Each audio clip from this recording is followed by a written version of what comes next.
This video will help you sleep and relax. But before we begin, I would like to know which city you're from and what time you're watching this. Now, subscribe to the channel, relax, and let's begin. I stopped my car on the shoulder of the road around 2 in the morning. There were no other cars around. The asphalt looked smooth and black under my headlights. I turned off the engine and listened. The night air felt cool. I had been driving for hours. I had left the last town behind about an hour ago. I had not seen a gas station or a rest stop in a while. The radio had lost its signal, so I was sitting in silence. I leaned forward and looked through the windshield. I saw a blinking light far off, near the edge of an empty field. It looked like a small white light, blinking on and off at a slow and steady pace. It was not bright enough to illuminate anything else, but it stood out against the darkness. I rolled down the window and smelled the night air. I heard nothing but distant insects and the faint sound of my own breathing. I checked my phone, but I had no signal. The battery was low. I put it back into the cup holder. I considered driving away, but I felt curious. There was something strange about a blinking light in the middle of nowhere. It did not look like a street light or any kind of tower. It looked more like a small flashlight pointed upwards, but I could not be sure. I got out of the car and stretched my legs. The door creaked when I closed it. I walked a few steps away from the car and listened again. The light kept blinking. It was maybe 50 or 60 yards away. I could see a rough outline of a field or maybe a patch of dirt and grass. There were no trees, just low vegetation and an open space. I took a few steps toward it. The ground felt uneven under my sneakers. I kept my eyes on the light. It blinked once every couple of seconds. On, off, on, off. I tried to see if anyone stood near it, but I saw no silhouettes, no movement. I looked back at my car. The headlights were off, but the interior light was on. I had not locked the doors. I shrugged and turned back to the light. I approached it slowly. The night felt quiet. My heart was beating harder than normal, but I could not say why. I just felt uneasy. When I got closer, I realized the light was near an old wooden post sticking out of the ground. The post looked weathered and old. The light seemed to be attached to the top. It was about as tall as my waist. The blinking came from a small device that I could not identify. It was not a lantern. It looked more like a square box with a tiny bulb. I stopped about 10 feet away and bent down a little to look at it more closely. It kept blinking at the same rate. I circled it and saw nothing else unusual. I stood there for a moment and listened. I heard a soft rustling sound somewhere behind me. I looked over my shoulder. I saw footprints in the dirt. They looked like human footprints made by shoes. They trailed around the area near the blinking light. Some prints were deep, others shallow. They led away in a few directions, then back again, crossing over each other. I saw at least a dozen sets of overlapping prints. It looked like someone had walked around this spot many times. I looked around the field. I could not see anything else. No tents, no cars, no people. The footprints confused me. Why would someone leave a blinking light out here and walk in circles around it? I stepped closer to the light and reached out my hand. I wanted to see if it was attached to the post or if I could pick it up. Before I touched it, I heard a low sound behind me. It was like a muffled step on dry grass. I turned around fast. I saw no one, just darkness and the faint outline of my car's shape in the distance. I swallowed and took a slow breath. My hands felt clammy. I wiped them on my jeans. I turned back to the blinking light and tried to lift it. It did not budge. It seemed fixed in place. I leaned in and sniffed. There was no smell of burning or chemicals. It was just a tiny bulb blinking for some unknown reason. I stood up straight and felt my heart pounding. The silence pressed in. I decided I should leave. This was none of my business. I had a long drive ahead, and I did not want to waste time. I walked back toward my car. I tried to walk calmly. My steps sounded too loud. I reached my car and grabbed the door handle. Then I noticed something odd. The blinking light seemed faster. I glanced over my shoulder. It was blinking a bit quicker than before. On, off, almost twice as fast as when I first saw it. I did not know what that meant. I felt nervous.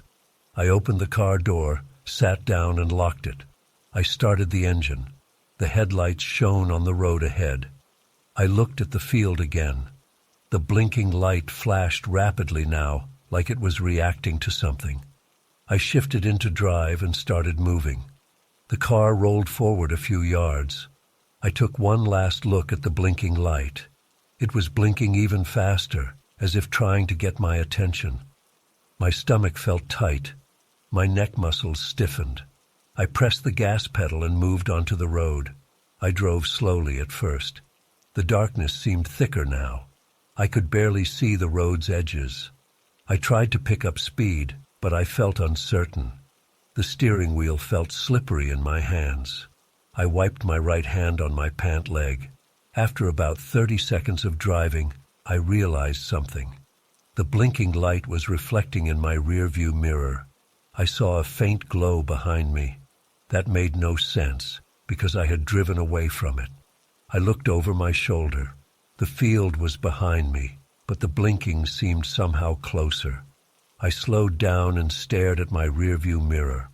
The light looked like it was still only 50 or 60 yards away, the same distance as before. But that could not be. I had driven away. I should have left it far behind.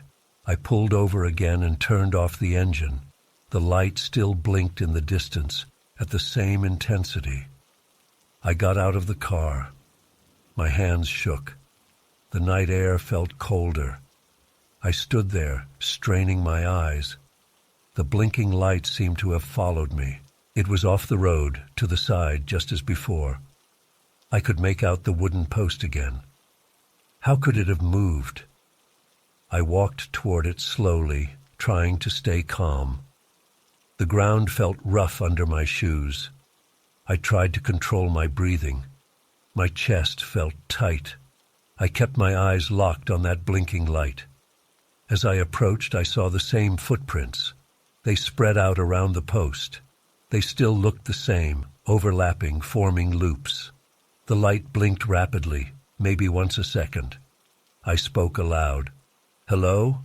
My voice sounded weak. There was no answer. I heard only my own voice fading in the silence. I tried again, louder. "Is anyone here?" Silence. I felt the hairs on my arms stand up. I gritted my teeth. My mouth felt dry. I walked around the blinking light again. I saw the same device, the same tiny bulb.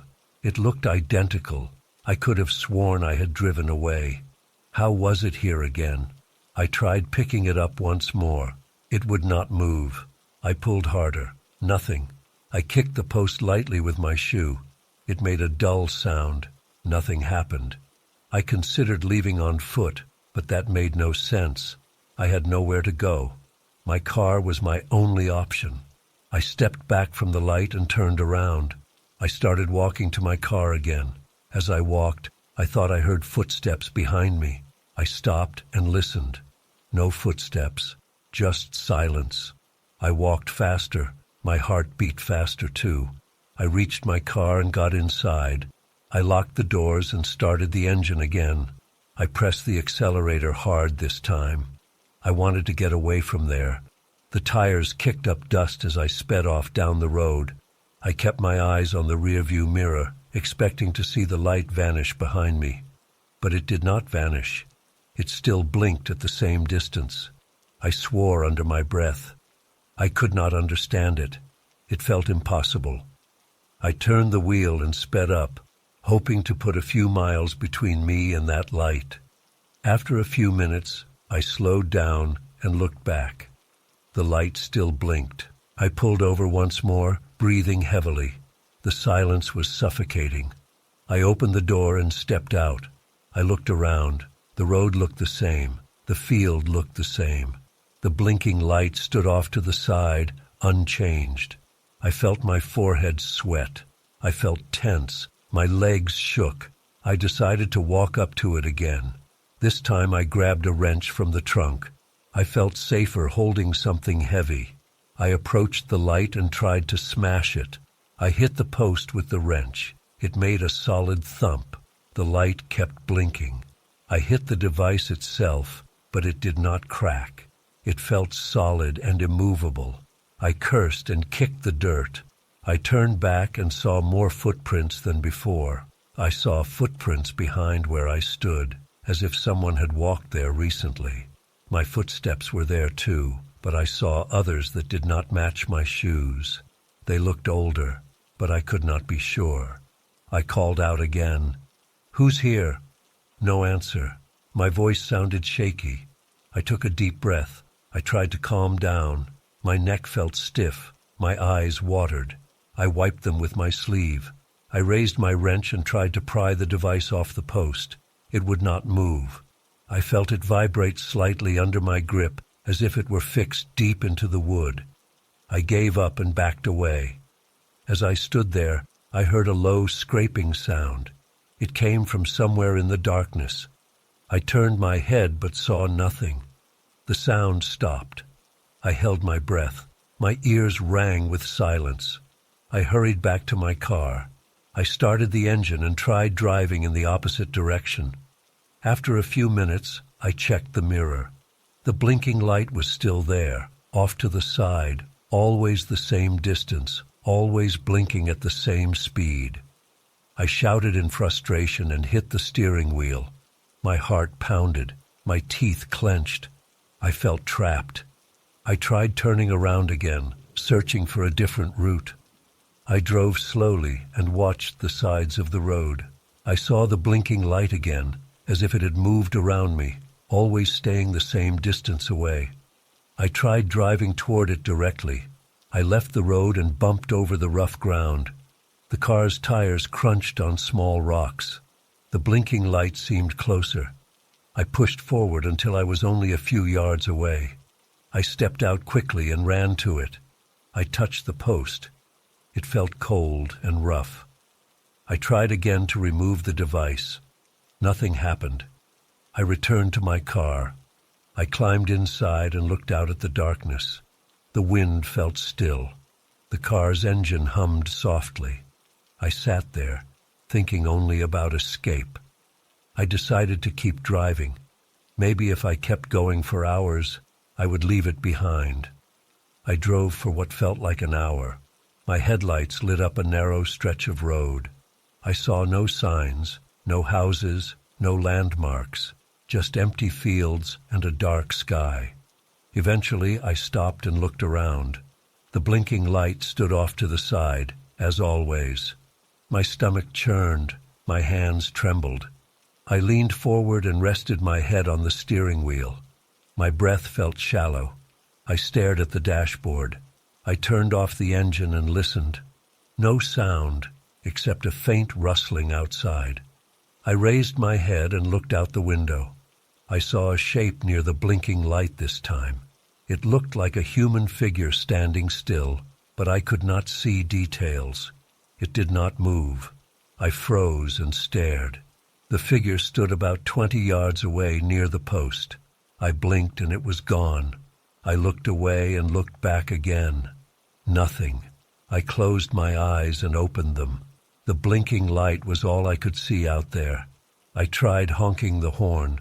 The horn blared and echoed. I listened for a response. None came. I opened the door and leaned out. The night air felt colder than before. My skin prickled. I smelled dry dirt. I took a few steps away from the car, leaving the headlights on. The headlights lit up a patch of ground and some low brush. Beyond that, darkness. I moved forward until I reached the light again. It blinked steadily, once a second. I looked down at the footprints. They looked fresh now. They circled around the post in a tight loop. I knelt down and touched one. The soil felt loose. I stood up and felt a presence behind me. I turned around, heart pounding. I saw nothing. I took a step backward and bumped into the post. The blinking light felt warm against my shoulder. I jumped away. My heart hammered in my chest. I ran back to my car and slammed the door. I locked it and stared out the windshield. My mouth felt dry. I gulped air. I decided I would drive until dawn, no matter what. I pressed the gas and rushed forward, ignoring the rough patches. I drove and drove, keeping my eyes on the road. The hours passed, or so it felt. The blinking light never disappeared. It always hovered in the distance to the side, taunting me. I felt sweat roll down my face. I felt my eyes sting. My muscles ached. My throat felt tight. I tried not to look at it, but I could sense it blinking. I sensed that each time I slowed down, it blinked faster. Each time I tried to leave, it returned to the same distance. I felt watched. I felt exposed. I stopped the car one last time. I did not get out. I just stared ahead. The night had not ended yet. I did not know how long I had been here. I glanced at my phone. Battery was dead. I looked up. The blinking light was there, closer than ever, maybe 20 yards away. How had it moved so close without my seeing it approach? I could not understand. I felt my chest tighten. I reached for the door handle and hesitated.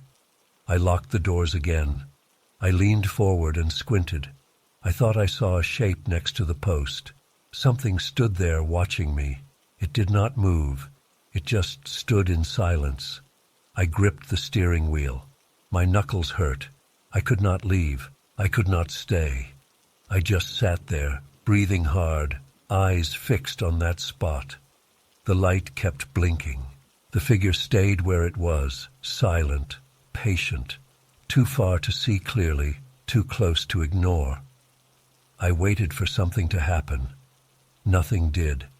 The tension built inside me. My shoulders tensed. My legs shook. I pressed my forehead against the wheel and closed my eyes, listening to my own heartbeat. When I lifted my head again, the light was still there, blinking, waiting, watching.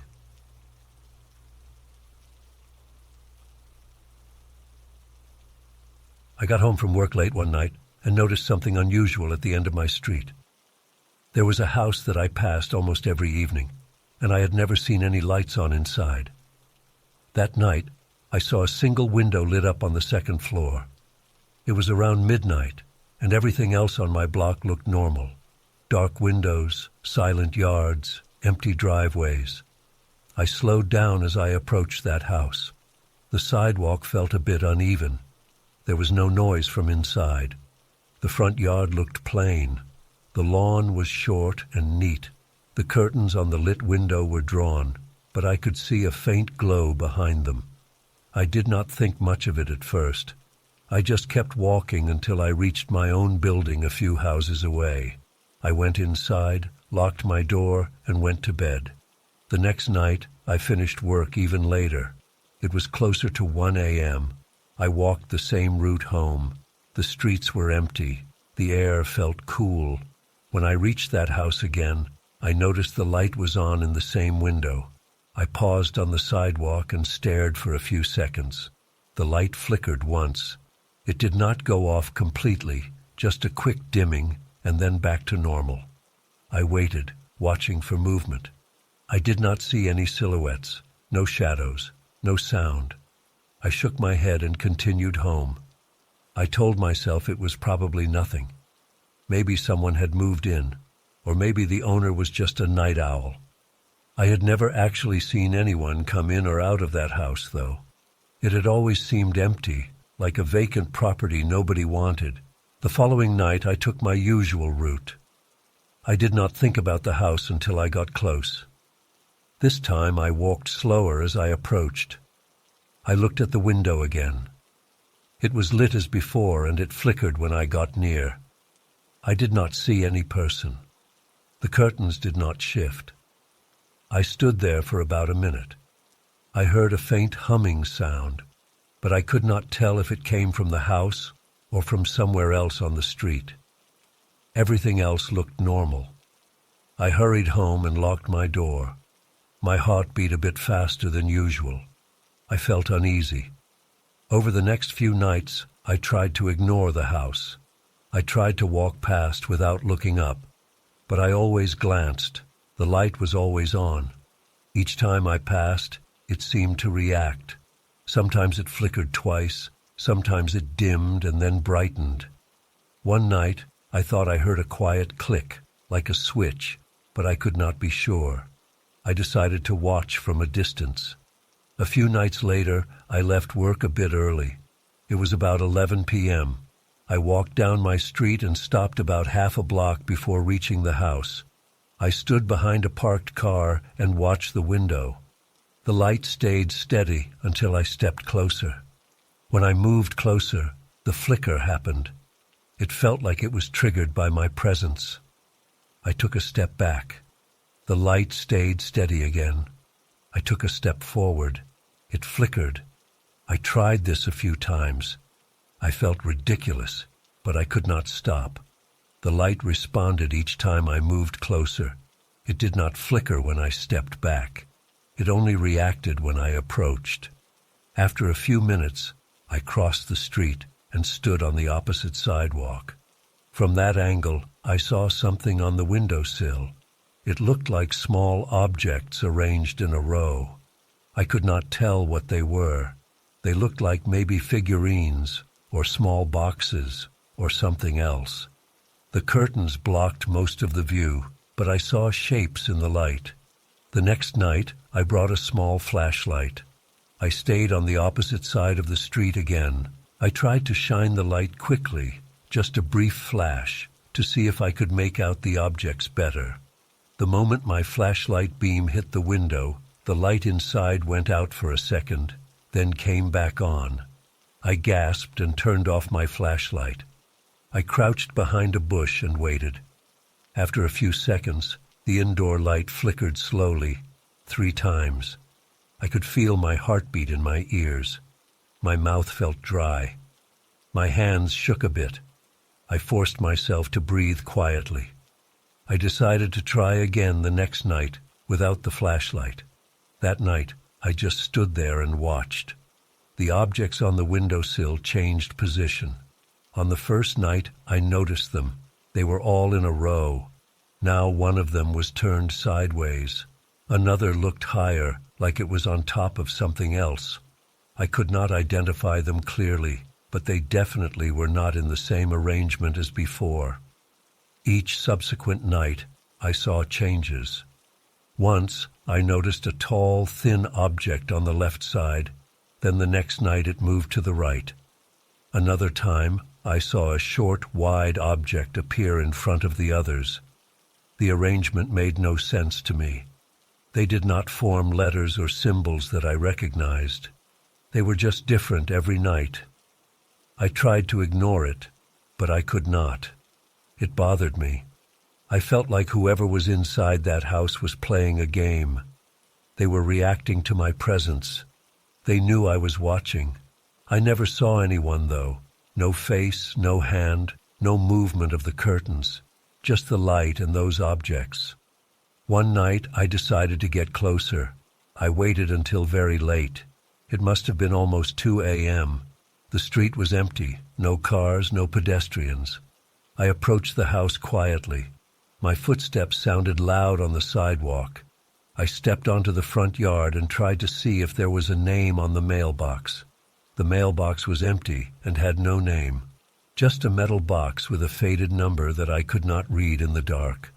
I moved closer to the house's front door. It looked locked. No lights on the first floor. The curtains on the ground floor windows were drawn tight. I could not see inside. I heard a faint creaking sound above me. I looked up. The second floor window light flickered rapidly. It made my heart skip a beat. I stepped back onto the sidewalk. That night, when I looked up again at the window, I noticed that one of the objects on the sill looked like a small doll facing the glass. Another object looked like a candle or a jar. The doll's position seemed to face outside, toward me. I felt my skin prickle. I did not know what to do, so I hurried home, locked my door, and tried to sleep. I kept hearing that faint hum in my head, even though I knew it was not real. Over the next week, I made a habit of observing from a distance first. Each time I approached the house, the light flickered. Each time I backed away, it returned to normal. The objects changed positions almost every night. Once, I saw a cluster of 3 small shapes, all lined up and one separate on the side. Another time, they formed a kind of staggered line. It was always subtle. I tried talking to a neighbor about it. I mentioned the house at the end of the street. My neighbor just shrugged and said she never saw anyone there. She thought it was abandoned. She did not seem interested. I dropped the subject. I did not want to sound paranoid. One night, I tried calling out to whoever was inside. I stood on the sidewalk, looking up at the lit window. I said, "Hello?" in a quiet voice. The light flickered twice. I waited a moment and said, "Is anyone there?" The light flickered 3 times. I felt goosebumps on my arms. I took a step forward. The light dimmed completely and then came back on. I took a step back, and it returned to its slow, flickering pattern. I said nothing else. I just left. I started feeling jumpy every time I passed that house. Even when I tried to ignore it, I felt the urge to look. One night, I tried walking on the opposite side of the street without stopping. As I passed, I could see from the corner of my eye the light flickering rapidly. I refused to look directly at it. I just kept walking. When I reached my door, I felt relief, like I had escaped something. But the next night, curiosity took over again. I stood across the street behind a parked car and watched. The indoor light flickered more than ever. The objects on the sill looked different again. This time, I thought I saw a pattern. One object was front and center, and the others arranged around it. I stared until my eyes watered. I still could not tell what they were. They might have been small toys, or jars, or bottles, or random junk. The light behind them gave them faint outlines, nothing else. I decided to try one more thing. I waited a few nights and then approached the house around 3 a.m. I wore dark clothes and moved quietly. I carried a small pair of binoculars. I hid behind a tree across the street and focused on the window. The binoculars gave me a slightly better view. I could see that the objects included a small figure about the size of my hand, a couple of cylindrical shapes, and something flat and rectangular. I still could not identify them exactly. The figure might have been a doll or a statue. The cylindrical shapes could have been candles or tubes. The flat object might have been a box or a book. While I watched, I heard a creak on the porch of the house. I lowered the binoculars and stared at the front door.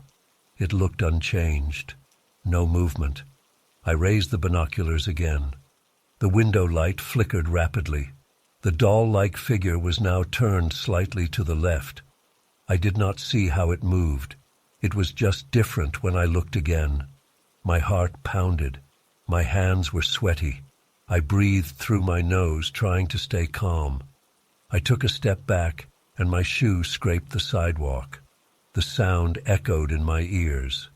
The light in the window dimmed once and then brightened again. I lowered the binoculars and stepped away slowly, keeping my eyes on the house. I felt trapped by my own curiosity. I wanted to ignore this place, but I could not. I started to worry that whoever was inside knew my face, recognized me. Maybe they watched me through a gap in the curtains. Maybe they were recording my reactions. I imagined them waiting behind that window, smiling silently as I approached each night. I tried a different route home one night. I circled around the block. It took me longer, but at least I would not have to see that window. It did not help. I kept thinking about it. After a few nights of avoiding it, I returned. I stood at the end of the street, several houses away, and looked down the row of yards. I could see the faint glow of that single window at the far end. Everything else looked dark and normal. No other houses had lights on this late. I moved closer, step by step. Each step made me more nervous. My stomach felt tight. When I got close enough, the light flickered as it always did. The objects on the sill had changed again. I could not figure out a pattern in their movements. It just seemed random, but also deliberate. Someone was doing this on purpose. They knew I was watching. They wanted me to see these changes. I took another step forward and whispered, "What do you want?" I felt dumb talking to a window, but I had to do something. The light flickered 4 times. I waited, but no other response came. I backed up slowly, watching the light steady itself again. I reached my home and locked the door. I checked the windows in my own place. I closed the curtains tight. I turned on a small lamp and tried to calm down. I listened for any sounds outside. It was quiet. I considered calling the police, but what would I say? That a light in a window was flickering at me? That objects on a sill were moving around? They would think I was imagining things.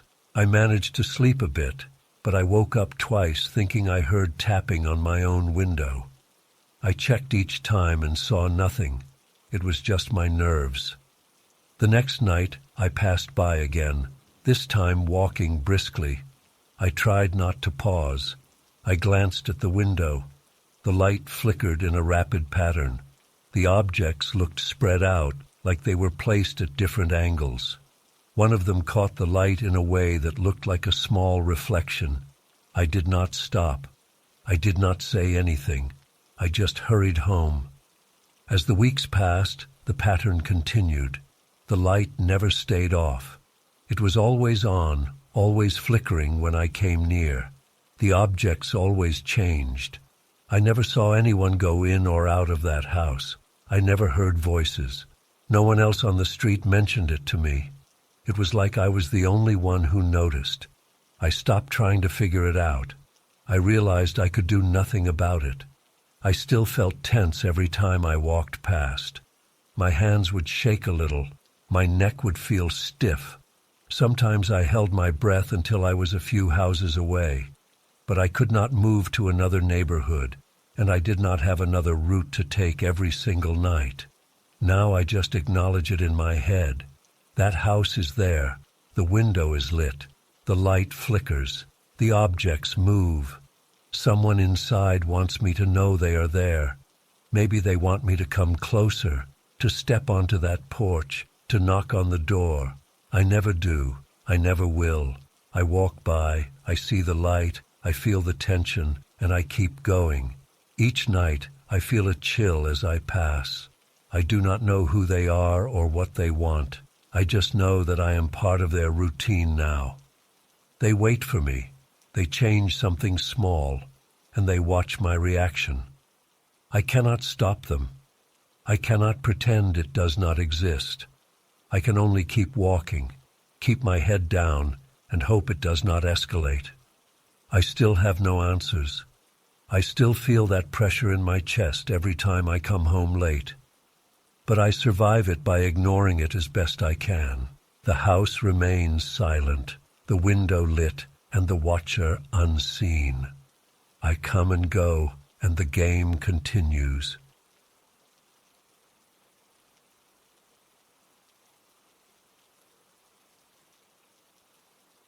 I walked into the old subway tunnel around midnight. I had found it by accident earlier in the day. I was looking for a shortcut to get across town faster. I had been told this line was abandoned years ago, but someone mentioned it still connected 2 neighborhoods through the old tracks underground. I stood at the entrance and aimed my phone's flashlight into the darkness. The beam lit up damp walls, broken tiles, and old graffiti. The smell was stale and sour. The tunnel felt warmer than the outside air. I stepped inside and my footsteps echoed. The sound reminded me that I was alone. I moved forward slowly, holding my phone out in front of me. I kept checking the battery percentage. It was half charged, which should be enough to get me through. I had a rough idea of where the tunnel ended. If I kept walking straight, I would eventually reach the old station on the other side. That station had a stairway leading back up to the streets. As I advanced, I noticed more graffiti on the walls. Some of it looked fresh. Bright colors, names, and symbols I could not understand. I saw strange phrases, dates that had not happened yet, and arrows pointing in different directions. I tried to ignore them, but it felt odd. Why would anyone bother coming down here to write this stuff? The silence bothered me. I could hear my own breathing. My shoes scraped the ground, kicking small bits of debris. Sometimes I heard a drip of water. The air felt heavy. I saw no rats, no insects, no signs of life. Just me and this old tunnel. I walked for about 10 minutes and came across a section where the walls had collapsed a bit. Loose bricks and chunks of concrete lay on the ground. I had to step over them. The ceiling felt lower here. My shoulders tensed. I moved carefully, shining the phone's light on the floor to avoid stumbling. After I passed the debris, I paused to listen. I thought I heard something behind me. A faint scrape, maybe another footstep. I turned and aimed the light back the way I came. Nothing, just darkness and old walls. I told myself it was my imagination. I turned forward again and kept walking. A few steps later I saw a new batch of graffiti. This time it looked different. Instead of random colors and shapes, I saw a series of names. They were scratched into the paint. Next to each name, there was a date. Some dates were from years ago, others seemed to be next week or next month. That made no sense. I read a few of them out loud just to hear a human voice. My voice echoed weakly. I began to feel uneasy. Why would there be future dates? Maybe it was a prank. Maybe some local kids liked messing with anyone who stumbled in here. Still, I had not seen any evidence of recent activity other than the graffiti. The dust on the floor looked undisturbed, and I saw no footprints besides my own. I kept going.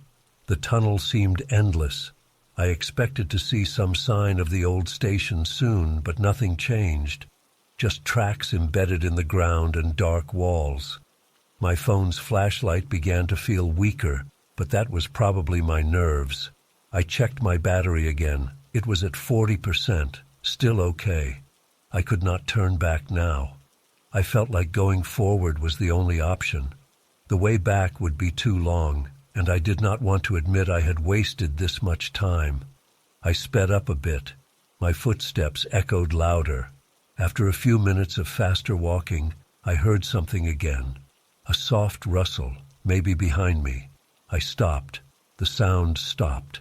I turned around and shone the light. Nothing moved. I felt the hairs on my arms stand up. I swallowed hard and forced myself to keep going. A few minutes later, I noticed new arrows on the walls. They pointed to the right, but there was no passage to the right. Just a blank wall. I checked the left side. Another arrow pointed left. Still nothing there. Were they trying to confuse anyone who walked in here? I sighed and carried on. My breathing sounded too loud. I tried to walk quietly, but my shoes scuffed on the rough floor. The silence pressed down on me. Each step felt heavier than the last. Then I found a small alcove in the wall. It looked like a maintenance recess. Inside, I saw some old crates and a broken chair. The crates were empty and damp. The chair had a bent metal leg. I shone my light around the alcove. On the back wall, I saw a name and a date scratched in deep cuts. The date was next week's date, I recognized today's month and year. Why would that be here? I stepped back onto the track area and continued forward. My heart beat faster. I did not know why. I tried to control my breathing. I had to focus on reaching the other side. I told myself it was just a tunnel, just old graffiti, nothing else. I gripped my phone tighter. After what felt like another 10 minutes, I reached a segment of the tunnel with partial lighting. A dim emergency light hung from the ceiling, flickering weakly. It gave me some relief not to rely only on my phone. The dim light revealed more details: rusty metal beams, cracked ceiling panels, and piles of dust and rubble. Under the weak light, I noticed footprints in the dust. They were not mine. They looked older, but I could still make out the shape of a boot print. They led forward. I followed them carefully, trying to place my steps beside them. Occasionally, I saw footprints going back the other way as well, crossing over each other. Someone had been here more than once. As I followed the footprints, I noticed a sound again. This time, it sounded like a faint breathing or a light scraping on metal. I froze and held my breath. The sound stopped. I waited a long moment. My mouth felt dry. Nothing happened. I forced myself to move on. The footprints ended at a spot where the tunnel widened. I guess it used to be a small platform area or a service nook. There were no doors, no exits, just a slightly larger space. In that space, I found strange symbols painted in red paint on the wall. They looked crude and messy. I could not read them. They formed a pattern of lines and circles. This did not look like normal graffiti. I checked the floor and saw more scattered debris. No tools, no personal items, nothing that explained these markings. I backed away and continued down the main line. After another long stretch of darkness, my phone battery was down to 25%. I started to get worried. I needed to find the exit. It had to be close. I walked faster, risking a stumble. My breathing got heavier. My heart thumped in my chest. Suddenly, I heard a loud clang behind me, like a piece of metal hitting the ground. I spun around, shining the light. I saw nothing, just empty tunnel, but the sound was clear and sharp. It echoed for a few seconds. I stepped backward, keeping my eyes on that direction. Then I turned and ran forward. I wanted to get out as soon as possible. As I ran, I tripped on a loose rail tie and almost fell. I caught myself against the wall, scraping my hand. The pain felt sharp, but at least I was still on my feet. I wiped my sweaty forehead with my sleeve. The air felt thick and warm. I slowed down, trying not to panic. I noticed something strange. The graffiti now included numbers and arrows that seemed to point behind me. They looked newer than the older tags. Bright red paint, not faded. I did not remember seeing them before. Maybe I missed them. Maybe someone had left them recently. My chest tightened. I kept moving. I reached a slight curve in the tunnel. I had not realized there was a curve. I thought it was a straight shot. Around the bend, I saw a faint glow. My heart leapt. Maybe that was the exit. I hurried toward it. As I got closer, I realized it was not an exit, but another emergency light. This one was steadier and brighter. Under that light, I found more footprints, more symbols, and a piece of cloth on the ground. The cloth looked like part of a jacket sleeve. It was torn and dirty. I picked it up and felt its rough texture. Who left this here? I dropped the cloth and continued, shining my phone ahead. The tunnel went on. I cursed under my breath. How long was this supposed to be? I pulled up a mental map of the city. The subway line should not be this long.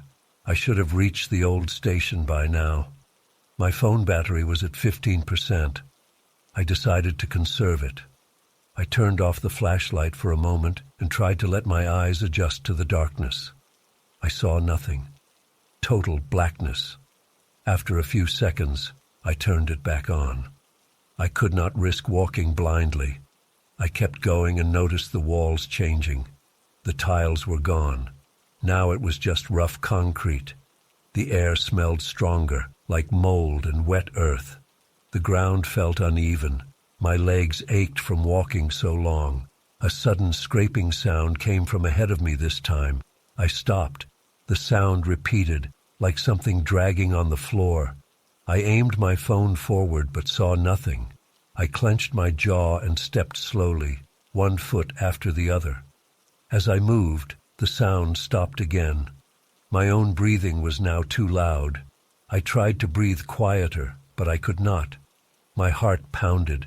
Sweat dripped down my neck. I wanted to run, but running in the dark felt dangerous. I forced myself to keep a steady pace. Then I saw something on the ground a few steps ahead, a small piece of paper. I bent down and picked it up. I shone the light on it. The paper was blank, except for 2 words scrawled in shaky handwriting. "Turn back." My hand shook. I dropped the paper and stepped away. I pointed the light around the tunnel. I saw no one, no movement. I had no choice but to keep going. Turning back would mean retracing all those steps in the dark, and I could not bring myself to do that. I pressed on. After another few minutes, I heard the sound of breathing again, but this time it was louder and came from behind me. I spun around, shining the light wildly. Still nothing. Just the empty tunnel. My eyes watered. I wiped them. I tried to stay calm. I thought, if there is someone here messing with me, why not show themselves? I realized my phone battery was now at 10%. I had to hurry. I moved faster, almost jogging. My steps echoed, and the sound of my shoes hitting the ground felt too loud. After a while, I saw a faint sign on the wall. It looked like an old subway sign. I rushed closer. The paint was faded, but I could make out letters. It indicated a station name. That meant I was near the old station. Relief washed over me. I just had to keep going a bit more. I followed the sign's arrow. After a short distance, I saw a shape up ahead. I narrowed my eyes and raised the phone higher. It looked like a turnstile, broken and rusted. My heart soared. That meant I was near the platform. From there I could find stairs and get out. I reached the platform area. It was empty and covered in dust. Benches were overturned. Posters peeled from the walls. I saw a staircase at the far end. I headed for it, ignoring every strange sound. I could still feel eyes on me, but I saw no one. I climbed the stairs. They were steep and made of old concrete. My phone light flickered as the battery dipped to 5%. At the top, I found a metal gate. It was half open. I squeezed through and emerged into a small maintenance room. A weak emergency light hummed above me. I opened a door and found myself in a deserted hallway. At the far end, I saw a door that likely led outside. I walked quickly, trying not to look back. I opened the final door and stepped onto a quiet street. The night sky felt cool against my face. I closed the door behind me. The street was empty. I recognized the neighborhood. I had made it through. I took a deep breath and started walking away. My legs felt shaky. I looked over my shoulder once. I saw nothing following me. The door was closed, and the street was silent. I kept moving, one step after another, until I reached a main road with streetlights and a closed shop. I checked my phone battery, 3% left. I turned it off. I never went back to that tunnel. I do not know who or what was in there. I do not know why the graffiti showed those strange dates and arrows. I just know that I got out. Even now, I remember the silence and the feeling of being watched. I remember the sound of scraping and the odd footprints. I do not have answers, and I do not want them. I made it out, and that was enough.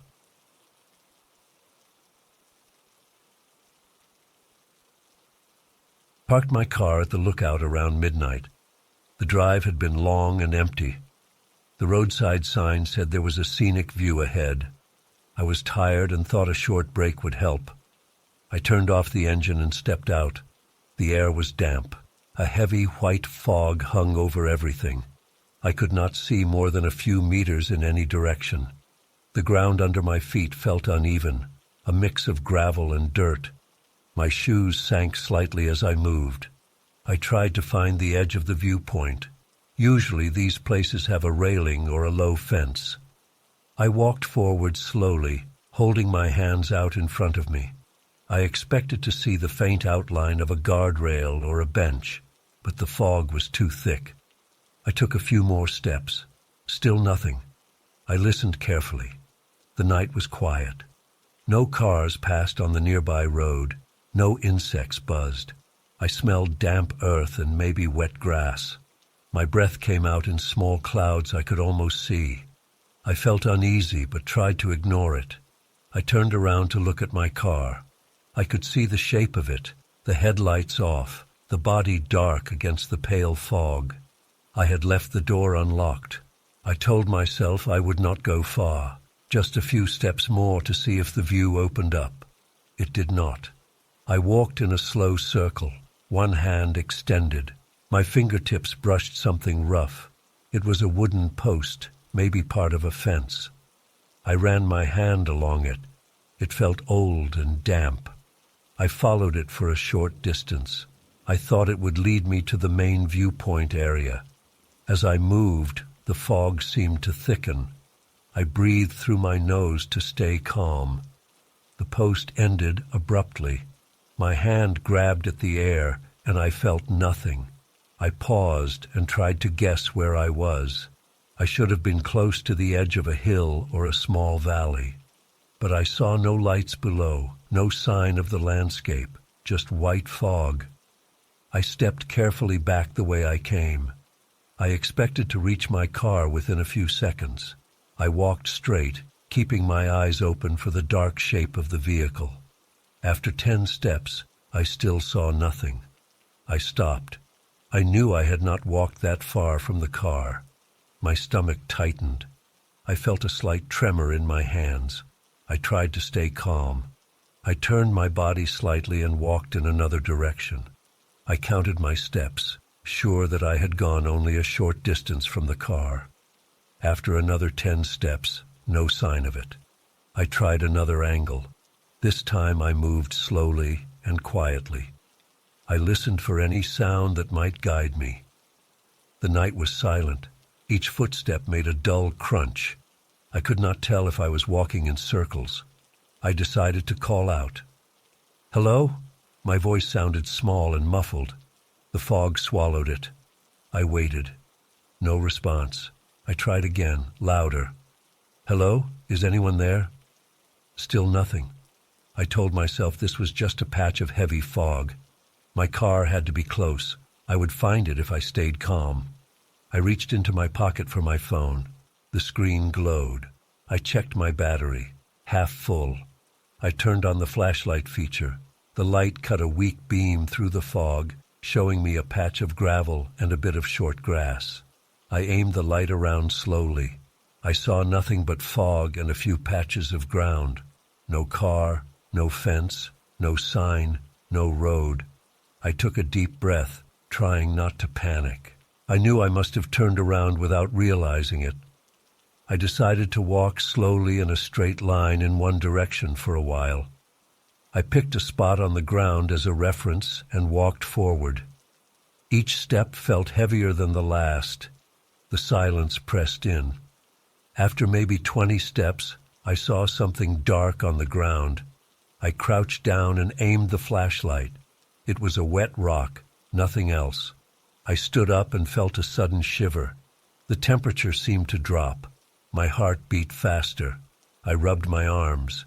My jacket was too thin for this kind of cold. I tried calling out again. My voice sounded desperate this time. "Hello? Can anyone hear me?" Still no answer. Just the quiet fog. I listened to my own breathing. I tried to think logically. The car could not be far. I had not walked more than a minute or two away. The fog must have distorted my sense of direction. I decided to try another tactic. I would walk back to where I found that wooden post. At least that was a landmark. I retraced my steps, shining the light carefully on the ground.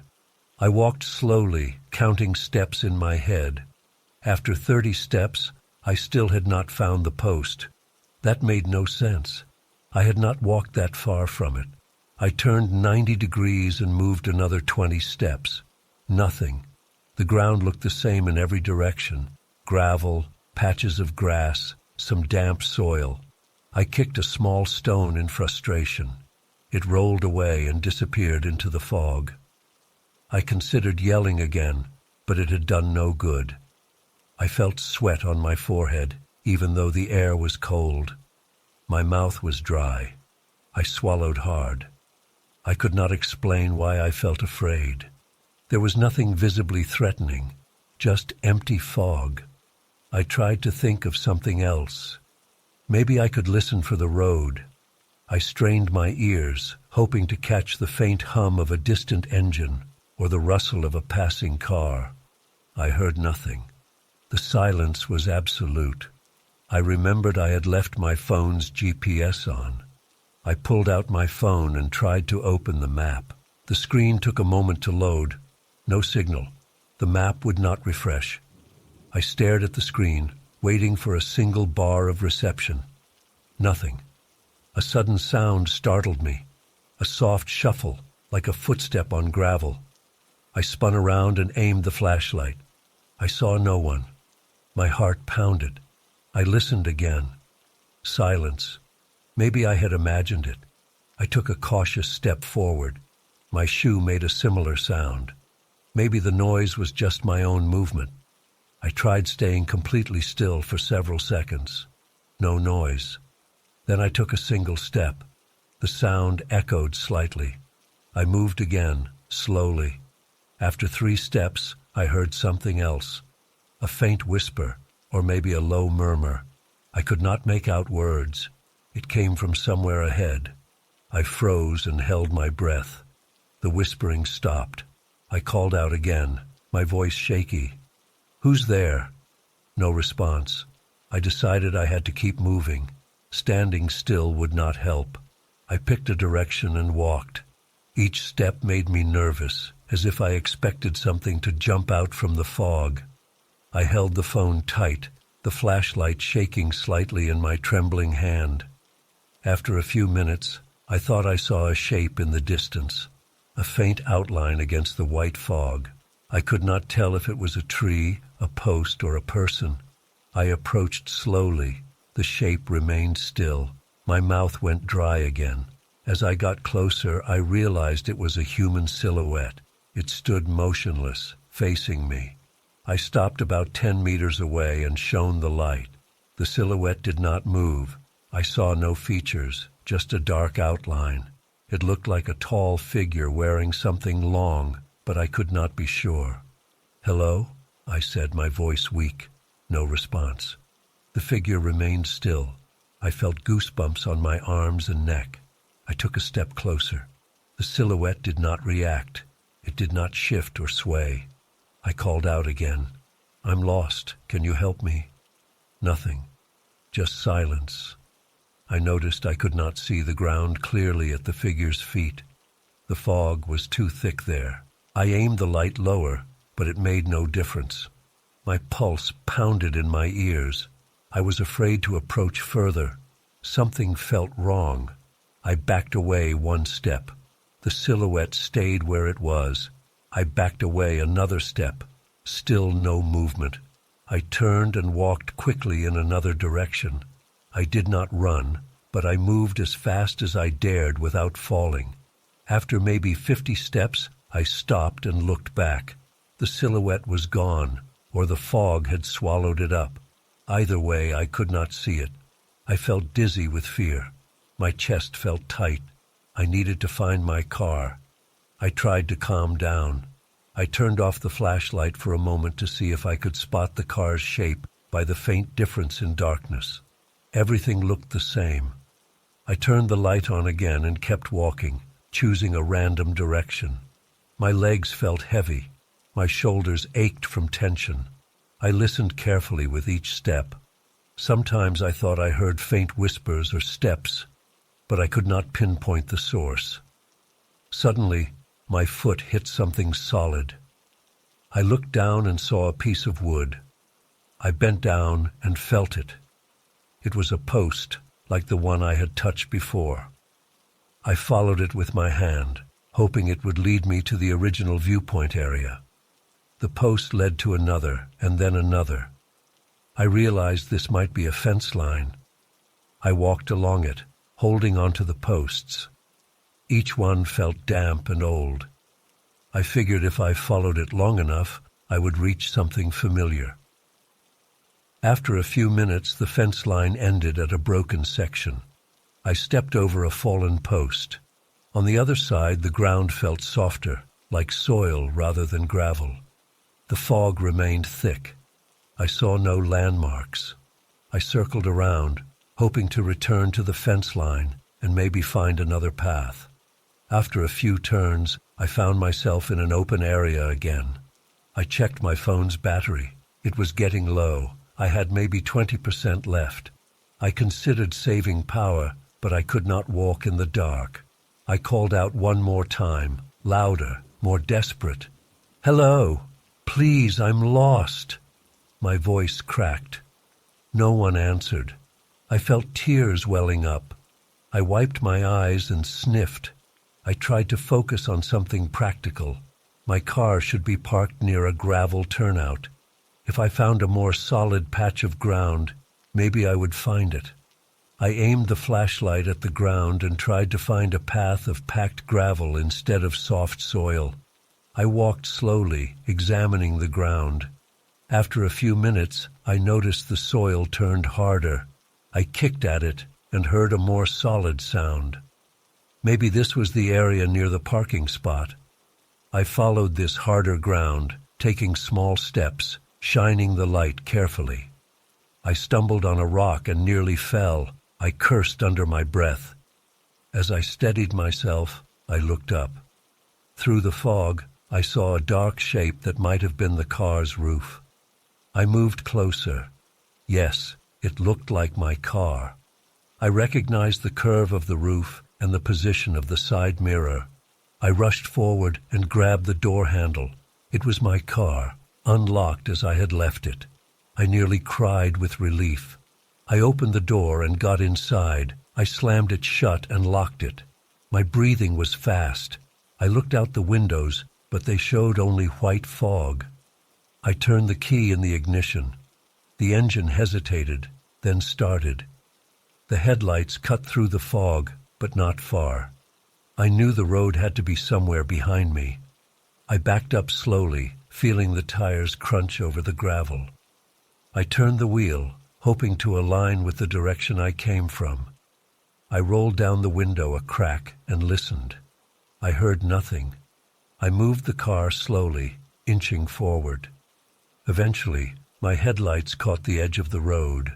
The asphalt reflected a bit differently than the gravel. I turned onto it and drove carefully. The fog remained thick for a few hundred meters. I kept my speed very low. After a while, the fog began to thin. I saw the outline of trees and a distant field. My shoulders relaxed. My heart rate slowed. I did not look back. I kept driving until the fog disappeared behind me. The road stretched ahead, empty and quiet. I gripped the steering wheel, my hands still shaking. I just wanted to get home. I never stopped at that lookout again. I still remember the silence and the figure standing still. I remember the whispers. I remember how the fog seemed endless. But I found my car and got away. That was all that mattered.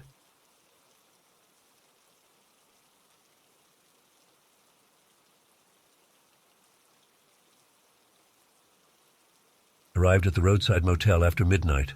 The drive had worn me down. The clerk looked tired and distracted. The lobby smelled faintly of old coffee. He handed me a key and pointed down a short hallway. He spoke quickly and quietly, saying my room number was 7, near the end of the corridor. He also mentioned he never rents out the last room, number 8, because it's always occupied. I didn't question it at the time. I just wanted to sleep. I grabbed my small suitcase and headed down the hall. The lighting was weak. A single bulb hummed overhead. The walls were dull beige, and the carpet felt rough under my shoes. Room 1, 2, 3. Each door looked the same. Cheap wood, a worn brass handle, a small plastic number. The corridor smelled musty. When I reached my door, room 7, I noticed that room 8 was just a few steps beyond. Its door was closed. No noise came from inside. I felt curious but too tired to care. I entered my room and locked the door. My room was small. A single bed, a dull lamp, a tiny TV on a table, and a cheap chair. The window faced the parking lot. The curtains were faded. The sheets felt clean enough. I dropped my bag on the chair and sat on the edge of the bed. The silence was comforting. I removed my shoes, turned on the TV for some background noise. The reception was terrible, just static and a faint image of some old show. I turned it off. I lay down on the bed fully clothed. My body felt heavy. The silence got to me again. I could hear a faint hum from the hallway light. Nothing else. After a few minutes, I got up and locked the door's chain. The door seemed flimsy. I tested it. It held. I switched off the lamp and tried to sleep. I woke up maybe an hour later, unsure why. I listened. I heard something in the hallway, a soft creaking, like someone stepping on the old floor. I sat up and rubbed my eyes. The clock by the bed said it was past 2 a.m. I got up slowly and moved toward the door.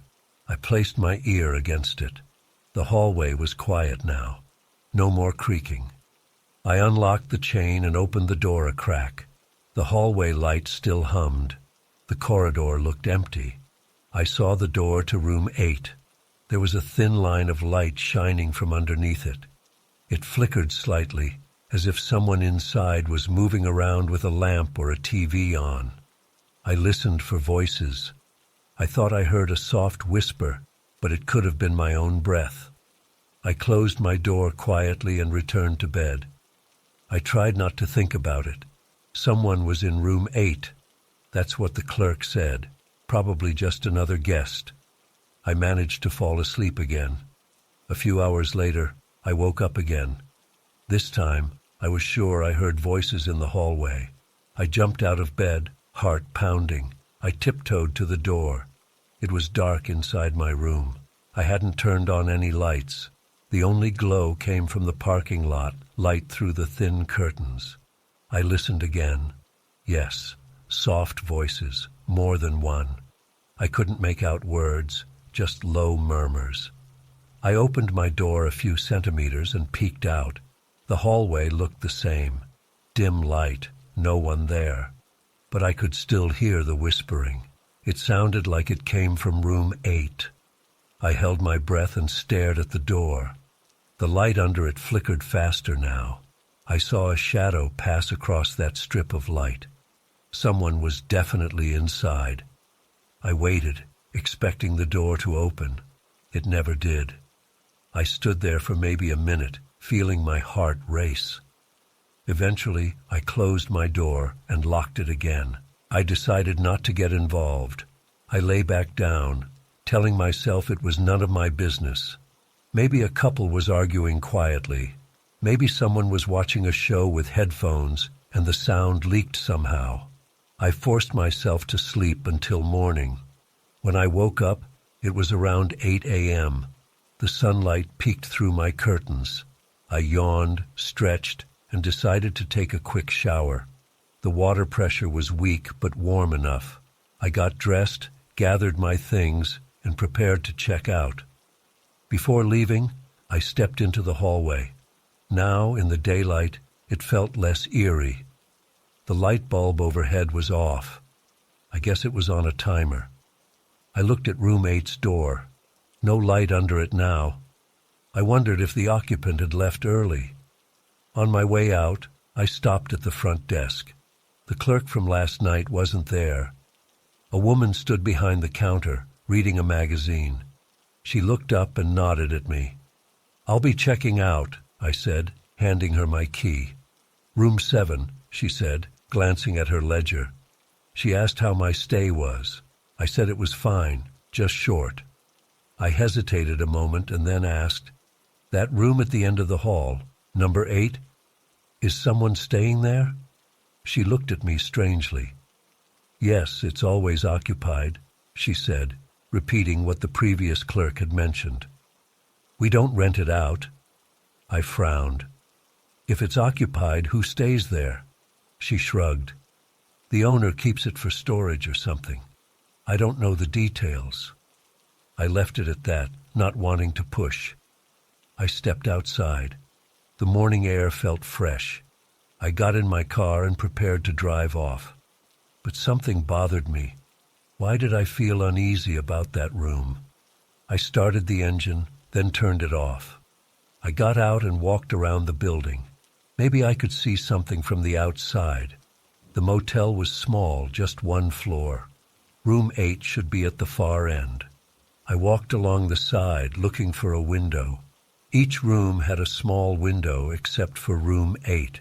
Instead, there was a boarded-up space. No window. Just plywood nailed over what might have been a window frame. That was odd. I returned to my car. I had places to go, but I kept thinking about that room. I decided to stay another night, just out of curiosity. It was a strange decision, but I had some time to spare. I went back inside and told the clerk I'd take room 7 again for one more night.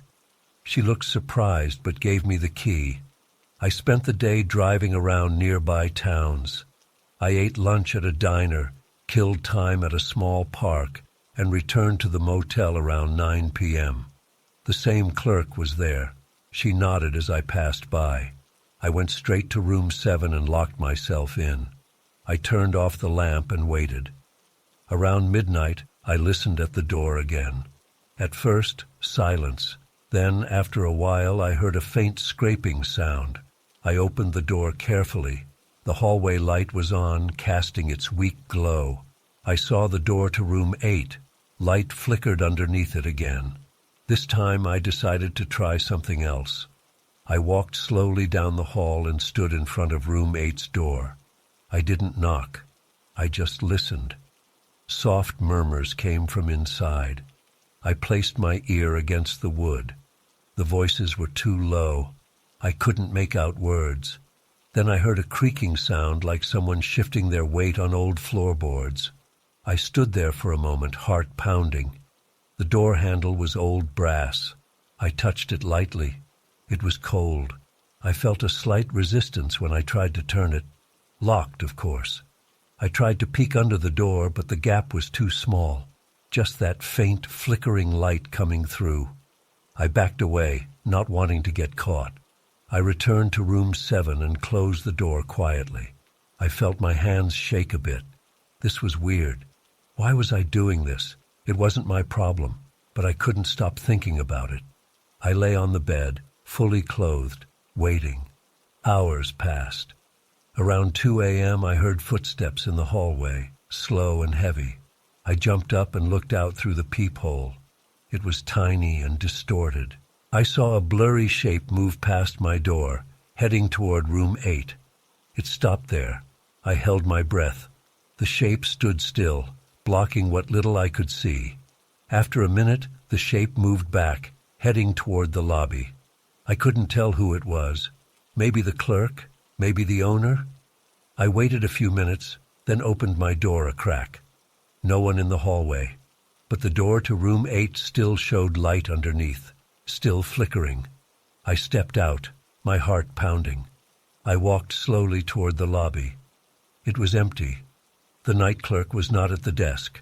The front door was locked from the inside. I could leave if I wanted to, just unlock it and go. But I was drawn back to that room. I returned to the hallway and noticed something odd. The corridor seemed shorter now. My door was closer to room 8's door. That made no sense. I counted the steps. Yesterday, I walked maybe 8 or 9 steps from my door to room 8. Now it felt like 5 steps. I must have been imagining it. Maybe I was tired. I stood in front of room 8 again, listening. The voices sounded more agitated, a soft whisper that rose and fell. I tried to catch a word. It sounded like leave or believe. I wasn't sure. I knelt down and pressed my ear to the bottom of the door. The light flickered faster, like a candle being moved around. I smelled a faint odor, like old cloth or musty air. Suddenly, a loud thump from inside. I jumped back, heart in my throat. The whispering stopped. Silence. Just my own breathing. I stumbled backward and nearly fell. I hurried back to my room, slammed the door quietly, and locked it. My hands were shaking, my mouth dry. I sat on the bed, listening. No footsteps, no voices now. I tried to sleep, but I couldn't. I lay awake, ears alert for any sound. Eventually, I dozed off. When I woke up, it was morning. Light shone through the thin curtains. I got up, feeling stiff. I opened my door and stepped into the hallway. The corridor looked normal now. About 9 steps between my door and room 8's door. My mind must have been playing tricks on me. The door to room 8 was closed, of course. No light underneath. I approached it again, feeling bolder in daylight. I tried the handle. Locked. I put my ear against it. Nothing. Just silence. I knocked softly. No response. I knocked a bit louder. Nothing. I stepped back and shrugged. At the front desk, the day clerk was not there. Instead, the same man from my first night stood there, reading a newspaper. He looked up. "Leaving?" he asked. "Yes, I'm checking out," I said. "What's up with room 8? He lowered his newspaper. "What do you mean?" "I mean, who's in there? I heard noises last night." My voice came out shaky, but I tried to sound casual. He paused. "I told you, it's always occupied. We don't rent it out. You don't need to worry about it." "I heard voices," I insisted. "I saw light underneath the door." He looked annoyed. "I don't know what you're talking about. Maybe you imagined it. That room is locked. Nobody goes in or out." I frowned. That didn't make sense. Then why did I hear? He cut me off, raising a hand. "Ma'am, I suggest you leave if you're not comfortable. We have your payment. There's no issue." I realized he wouldn't tell me anything. I gave up. I stepped outside with my suitcase. The morning sun felt reassuring. I got in my car and started the engine. Before leaving, I looked at the motel one last time. The corridor window was visible from here, but not much else. I remembered the boarded-up window at the back. Was that room sealed off? I pulled out of the parking lot and drove away. As I hit the main road, I tried to rationalize what happened. Maybe it was just my imagination, fueled by fatigue. Maybe the light I saw was from some old fixture inside, and the voices were from another guest or a TV in another room. But the clerk insisted no one goes in there. Why lie? As I drove, I still felt tense. My shoulders ached. I realized I had been clenching the steering wheel too hard. I forced myself to relax. I would never get a proper answer. It would remain a strange memory. Later that evening in another town, I checked into a different motel. It was brighter and cleaner. I slept without interruption.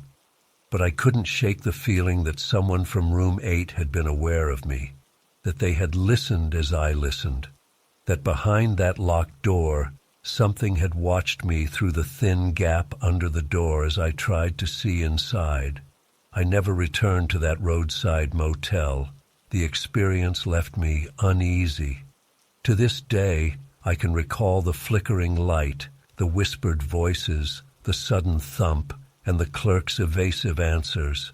It's a small, strange memory I carry with me, a reminder that some doors are better left unopened.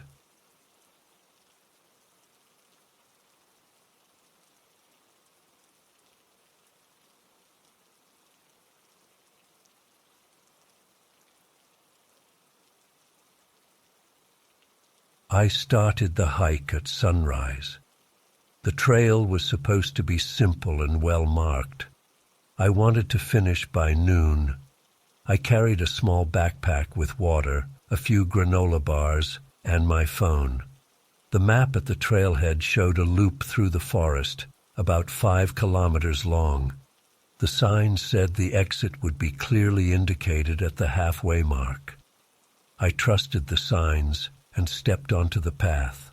The morning air felt cool and damp. The trees were tall, and their leaves blocked most of the sunlight. The dirt under my boots was soft. I followed the bright yellow trail markers painted on the trunks. Every 20 meters or so, I saw another splash of yellow paint. It seemed easy enough. After half an hour, the trail curved to the right. I noticed the quiet. No birdsong, no wind, no rustling leaves. It felt strange, but I kept walking. I passed a fallen log with moss on it. I checked my phone for the time. I had no signal, but I expected that. The screen showed 7:45 a.m. I had plenty of time.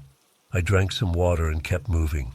The path was clear, just a packed dirt line through the trees. Yellow markers continued to guide me.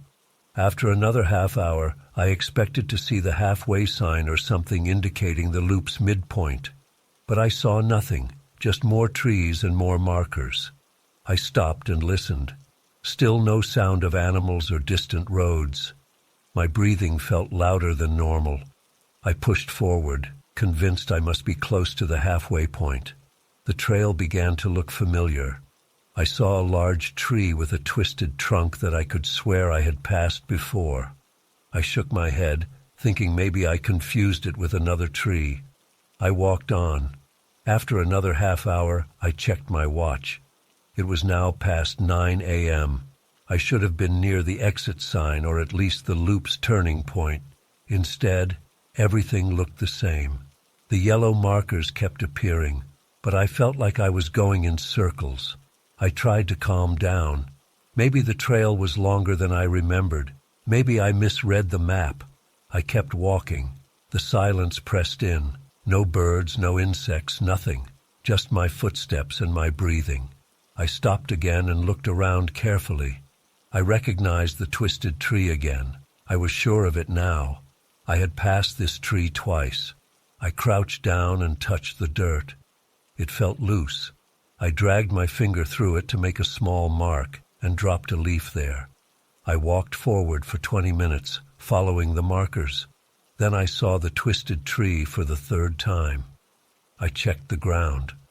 The small mark and the leaf I left were there. I felt a cold sweat on my forehead. Something was wrong. How could I end up at the same spot while always moving forward? I decided to turn around and go back the way I came. I followed the trail backward, keeping my eyes on the markers. I walked quickly, wanting to reach the trailhead. After 30 minutes, I ended up at the twisted tree again. I did not understand. I had walked in the opposite direction, but I still ended up here. I felt panic growing inside me. My chest tightened. I took a sip of water and noticed I had drunk most of it already. I had only one small bottle left. I tried to think clearly. The trail was marked. I could see the yellow paint. The path was clear. Yet somehow it led me back to the same spot repeatedly. I decided to leave the path and walk straight in one direction. If I did that, I should eventually reach the road or the edge of the forest. I stepped off the trail and moved through the underbrush. The forest floor was covered with ferns and damp leaves. I had to push branches aside. It was slow going, but I kept a straight line, using the sun's position as a guide. I walked for about 20 minutes, then stopped to rest. I leaned against a tree and checked my phone again. No signal, but the time showed nearly 10:30 a.m. I kept moving straight ahead. After another 20 minutes, I emerged onto a path again. At first I felt relieved, thinking I had found another trail. Then I saw the twisted tree. I recognized the curve of its trunk, the moss pattern. It was the same tree. I had circled back to the same spot, even without following the trail. My hands shook. I tried to steady my breathing. I could not understand what was happening. I felt trapped. The silence made it worse. I shouted. My voice sounded thin and flat. I yelled again, calling for help, calling anyone's name. No response, just empty woods. I decided to try marking the trees as I moved. I took out my pocket knife and carved a small X into a tree trunk near the twisted one.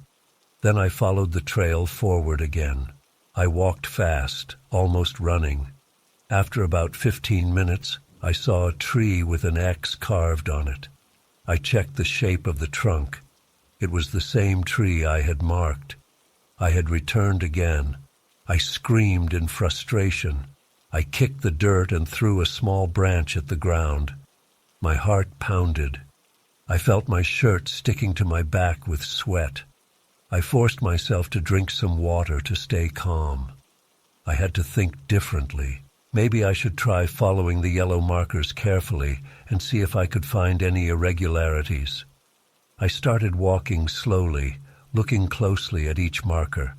The paint looked fresh, not faded. Every 20 meters or so, there was another yellow mark. They looked identical. No sign of weathering. No sign of chipped paint. It was like they were all freshly painted. I reached out and touched one with my finger. The paint felt dry but new. This made no sense in a forest trail that should be old and worn. I kept going, scanning the ground and the trees. Eventually, I heard a faint noise. I froze, a soft crack like a twig breaking. I turned around. I saw no one, but at least it was a sound other than my own movements. I waited, holding my breath. Another crack, behind me this time. I spun around again, but there was nothing. I called out, "Hello? Is someone there?" My voice echoed slightly. No answer. I listened hard. Nothing. I continued walking, now hyper-aware of every sound. My steps sounded too loud. I tried to move quietly. After a few minutes, I heard a soft rustle in the bushes to my right. I rushed over, pushing branches aside. No one there, just empty underbrush. I shouted in frustration. My voice sounded weak. My throat was dry. I realized I was thirsty again. I finished the last of my water. Now I had no water left. My stomach growled, and I ate a granola bar. It tasted stale. I decided to climb a tree to see if I could spot the edge of the forest from above. I picked a sturdy tree and began climbing slowly. The bark felt damp and slippery. I managed to get about 5 meters up. I looked around, just a sea of green leaves and branches, all the same height. I saw no open fields, no roads, no distant clearing. I climbed down carefully, defeated. By now it must have been past noon. I felt hungry, tired, and scared. I tried another tactic, walking for a set amount of time and then checking my position with some markers. I tied a piece of cloth from my backpack to a low branch near the twisted tree. Then I walked straight, counting my steps. After 100 steps, I turned left and walked another 100 steps. Then I turned right and walked 50 steps. I hoped to form a rough shape that would avoid leading me back to the same spot. After this detour, I ended up at the twisted tree again. The cloth was still there, tied to the branch. My knees felt weak. I sat on the ground and tried not to cry. I could not understand how this was happening. I noticed the silence again. No animals, no birds, no insects. The forest smelled faintly of damp earth and rotting leaves, but no life. I listened to my own heartbeat.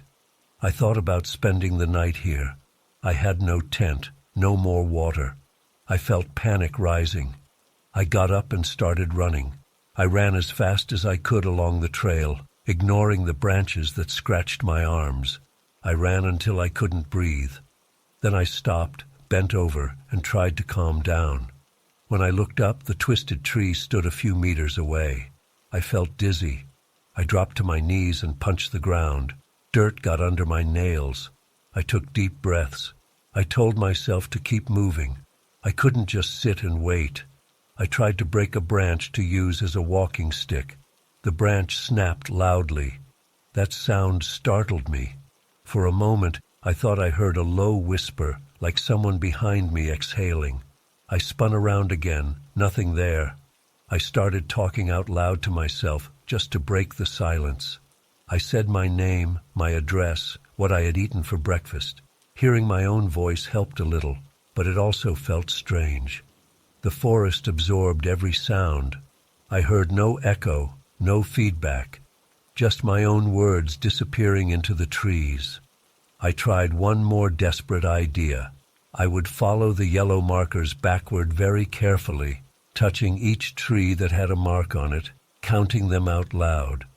Maybe I would notice a pattern. I found the first marker after the twisted tree and tapped it with my hand, saying, "Marker 1." Then I moved on. Marker 2. Marker 3. I continued this way. After about 30 markers, I should have been somewhere else. But I ended up back at the twisted tree, counting marker 31 on the same trunk I started from. My throat felt tight. I thought about setting a fire, but I had no lighter, no matches. I tried rubbing sticks together for a few minutes, but it was useless. I had no survival training. The panic rose again. My chest hurt.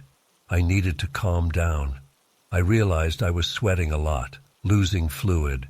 Without water, I could not last too long if this continued. I heard a soft click behind me. I spun around and saw nothing. I shouted, "Show yourself." No answer. I picked up a rock and threw it into the bushes. It thumped on the ground. Silence followed. I stepped into the bushes where I threw the rock. Nothing there, just ferns and leaves. I felt watched. My skin crawled. I kept looking over my shoulder. Each time I turned, I saw only trees. The day grew longer. The light through the canopy dimmed slightly. Maybe afternoon was coming. I had been trapped here for hours, always returning to the same spot. The twisted tree stood as a mocking landmark, reminding me I could not escape. I tried following my footprints, but I left almost none on the soft forest floor. Even where I kicked the dirt, the soil looked undisturbed the next time I came around. It was like the forest erased my tracks. I sat down and ate another granola bar, my last one. I chewed slowly. It tasted like cardboard. My mouth felt dry. I could feel a headache starting. I stared at the twisted tree's bark. I saw tiny details in it, small cracks, bits of moss, nothing helpful. Time passed. I got up and tried again to walk in a straight line out of there. I walked for a very long time, ignoring the trail, ignoring the markers. Eventually, I stumbled onto the trail again. The twisted tree greeted me. I felt tears on my cheeks. I slapped myself lightly to stay focused. I looked up at the canopy. The light grew dimmer. Night would come soon. I had no shelter, no water, and I was exhausted.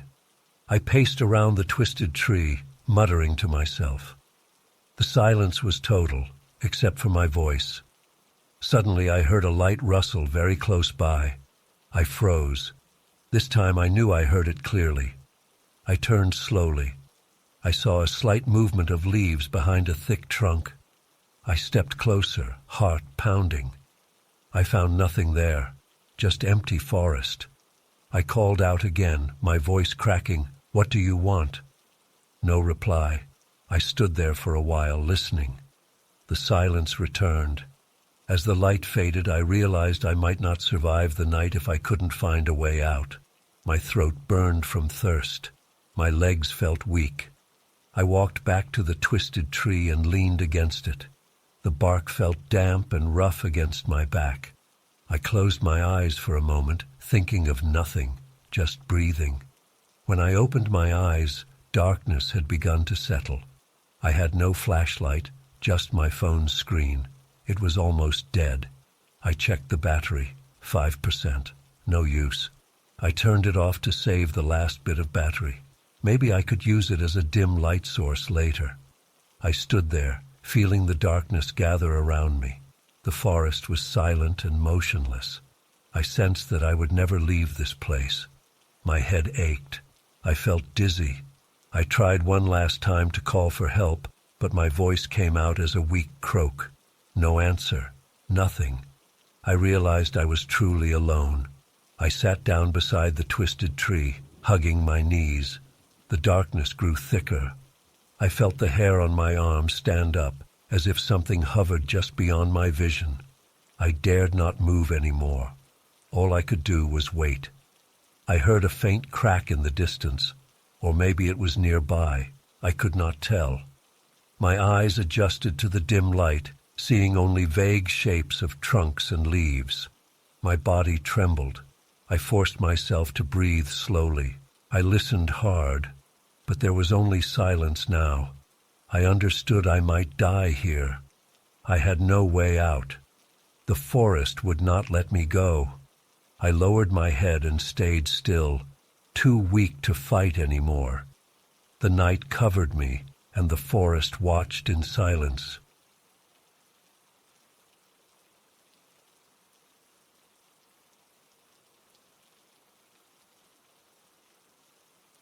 I drove along the rural road late at night. I had been on that road for hours, trying to find a main highway. My GPS had lost signal a long time ago, and I had no cell reception. The headlights of my car lit up empty fields and occasional trees. No houses, no signs, just dirt and asphalt. I felt tired and a bit uneasy, but I kept going. After another 15 minutes, I noticed the road started to rise. The terrain got steeper. Eventually, I reached a sort of cliff at the end of the road. There was no barrier, no guardrail, just a sudden drop. I saw an open view of the dark landscape below. The moonlight gave me enough light to see that I was on some high vantage point. The emptiness of it all felt strange. I parked my car a few meters from the edge. I turned off the engine and stepped out to stretch my legs. The night air was cool and quiet. I rubbed my neck and looked around. The silence was so complete that I could hear my own breathing. I checked my phone again. No signal. I walked toward the edge carefully. I wanted to see if I recognized any landmarks down there. I saw a wide expanse of fields and maybe some distant hills, but no lights from houses or towns, just a faint moonlit glow. I sighed and ran my hand through my hair. I felt isolated and a bit nervous. As I turned back to my car, I noticed a shape on the ground, a shadow that didn't match any object I could see. It was a few meters away, off to the side. I paused and stared at it. It looked like the shape of a person's shadow, but there was no person. The moonlight and my car's headlights were off, so I wasn't sure where the shadow came from. I took a few steps toward it. It did not move. I looked around for anything that could cast such a shadow. There were no poles, no trees close by, nothing. Just dirt and some patches of grass. I shook my head. Maybe I was tired and imagining things. I walked back to my car and leaned against the door. My body felt stiff and sore from the drive. I decided to stretch more. As I bent down to touch my toes, I heard a soft sound, like a faint rustle. I stood up straight and listened. Silence again. I looked back to where I saw the strange shadow. It was still there, but I couldn't be sure if it had changed position. The darkness made it hard to tell. I felt a chill on my arms. I decided to get in my car and drive back the way I came. Maybe I would find a turn I missed. I opened the car door and sat inside, closing it firmly. I started the engine. The headlights illuminated the empty road leading back down. I glanced at the spot where I saw the shadow. Now I saw nothing unusual, just gravel and some weeds. I put the car in gear and started to roll forward. The engine hummed softly. Then I realized I couldn't remember which way I came from. The road seemed to end at this cliff, so the only way was back down. I tried to turn the car around carefully. The wheels kicked some dirt, and the headlights swung over the edge of the cliff. For a second, I thought I saw a figure standing at the edge, but when I focused, there was nothing there. My heart rate picked up. I told myself it was my imagination. I was tired. I managed to point the car back down the slope, but then I hesitated. Maybe I should stay here a moment and try to regain my bearings. I turned the engine off again and left the headlights on this time, facing the slope. The beams illuminated a stretch of dusty road. I stepped out of the car once more, keeping the door open and the headlights on. The silence pressed in on me. I heard my own footsteps crunching the dirt. I looked around, searching for any sign of that strange shadow. I saw nothing but my own elongated shape on the ground cast by the headlights. I took a few steps away from the car, looking down the road. When I turned back, I saw something near the car. A dark shape on the ground again, not my shadow, not shaped like the car. It was to the side, near the rear wheel. I froze, my breathing shallow. I approached slowly, holding my breath. When I got closer, the shape seemed to shift slightly, as if sliding over the ground. I blinked hard, trying to clear my vision. I circled around to the other side of the car, keeping my distance. The shape disappeared from view as I moved. I stepped back to my original spot. It was gone. The ground was just dirt and small rocks. My heart beat faster. I felt sweat on my forehead. I decided I had to leave now. This place made no sense. I got back in the driver's seat and turned the key. The engine didn't start. I tried again. The engine clicked but wouldn't turn over. I cursed under my breath and tried a third time. Nothing. I checked the gauges. The tank wasn't empty, and the battery shouldn't be dead. I turned off the headlights to save power and tried once more. Just a clicking sound. My car wouldn't start. I felt panic rise in my chest. I was stuck at a cliff at night with no signal and something strange lurking around. I locked the doors and rolled up the windows. I sat there in the darkness. Without the headlights, I could barely see beyond the windshield. The moonlight gave me a faint view of the landscape. I took a few deep breaths. Maybe I just needed to wait and try again later. I leaned forward, pressing my forehead against the steering wheel. The silence was intense. Then I heard a light scraping sound on the outside of the car. I looked up, heart pounding. I couldn't see anything. I turned the headlights on again. The beams lit up empty space in front. I looked at the side mirror. Nothing. The passenger side mirror. Nothing. I checked the rearview mirror. My blood went cold. In the faint reflection, I thought I saw a dark shape behind the car, just at the edge of the light. I turned around in my seat, but through the rear window, I saw no one. I faced forward and gripped the steering wheel. My breathing was too loud. I tried the engine again, just clicking. I felt trapped. I considered leaving the car and walking back down the road, but I had no idea how far it was to the next town. It could be miles. I had no flashlight, and my phone was useless. I looked outside again. The moonlight showed the outline of the cliff edge a short distance away. If I walked toward the cliff, maybe I could see headlights of a distant car on another road. Something to guide me. I decided to try that. I stepped out, leaving the headlights on, hoping the car wouldn't die completely. I held my keys in my hand and walked slowly toward the cliff. My legs felt shaky. The ground sloped slightly. I reached the edge and looked down again. Nothing but darkness and faint shapes of fields. No lights, no roads, no towns, just emptiness. I turned around. My car's headlights created a bright spot in the darkness. As I watched, I saw a shadow move across the beam. It was quick, like something darting from one side to the other. I froze. Was I seeing things? I walked back toward the car, more quickly now. When I was about halfway there, I heard a whisper. It was so soft I could barely catch it. I stopped and listened. Silence again. I swallowed hard, my throat dry. As I approached the car, I saw another shadow on the ground, near the front tire this time. It looked vaguely human in shape, but distorted. I felt my chest tighten. I shone my keys in that direction, even though I knew they gave off no light. The shadow seemed to shift, almost crawl away from the light. I reached the driver's door and got in, slamming it shut and locking it. My heart raced. I turned off the headlights again to see if maybe the car would start now. I tried the ignition. Click, click. Nothing. I hit the steering wheel in frustration. In the dark cabin, I listened carefully. I heard a soft rustling sound again, this time behind the car. I turned my head slowly toward the rear window.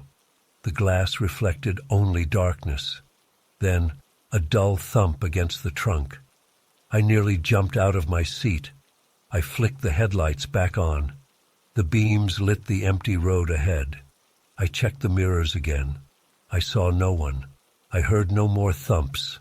I waited, my hands gripping the wheel so hard they hurt. Minutes passed. The silence returned. I tried to calm down. Maybe it was just some animal, or my imagination playing tricks. But I couldn't ignore the feeling of being watched. I decided to try leaving on foot. If I walked back down the road, I might find a farmhouse or a junction. Anything would be better than staying here. I grabbed my phone and my keys and stepped out again. My legs felt weak. I left the car headlights on so I could see the way back down. I started walking, looking back every few steps. The car's lights shone behind me, casting my long shadow on the ground. After I walked about 20 meters, I noticed something strange. My shadow wasn't alone. Another darker patch moved slightly behind it, on the other side. I spun around. Nothing there. When I looked forward again, my shadow was just my own. My heart hammered in my chest. I walked faster. The dirt crunched under my boots. I tried to keep my breathing steady. The night air smelled dry. As I moved away from the car, the darkness grew thicker. I realized I would soon leave the circle of light. I paused and looked back at the car one last time. In the glow of the headlights, I saw a shape standing next to the passenger side door. It looked like a tall figure. My blood ran cold. I couldn't see details, just a human-like outline. I called out, "Hey!" My voice cracked. The shape didn't respond. I took a step closer, against my better judgment. The shape moved slightly, then stepped backward out of the light. I ran toward the car, shouting, "Who's there?" I reached the driver's side, panting. I shone my phone's screen around as a weak light source. Nothing. No one. The passenger side was empty. I circled the car. No sign of a person. I got inside the car again, shaking. The seat felt warm from my body heat. I locked the doors. I tried the engine again. This time it sputtered and came to life. I almost cried out in relief. I put the car in reverse and backed away from the cliff. I didn't care where I ended up. I just wanted to leave. As I reversed, the headlights swung over the area where I had seen the shape. The ground was empty. I turned the wheel and started back down the rural road. The engine hummed normally now, as if nothing had happened. I drove slowly at first, scanning the sides of the road for any movement. The silence inside the car pressed on my ears. My throat felt dry, and my hands trembled on the steering wheel. After a few minutes of driving, I glanced in the rearview mirror. In the dim moonlight, I thought I saw a faint outline trailing behind, far away, but I couldn't be sure. I focused on the road ahead. Eventually, I saw a small wooden sign I hadn't noticed before. It pointed to a main road in a direction I must have overlooked earlier. I turned onto that path, and after several kilometers, I finally found a paved road with markings. By the time I reached a gas station with lights, I felt exhausted and relieved. I parked and got out, stretching under the fluorescent glow. Other cars and a clerk inside the station gave me comfort. I was back in normal territory. I never understood what I saw at that cliff. Maybe it was a trick of the light, my imagination fueled by exhaustion. Maybe it was some drifter messing with me, hiding in the shadows.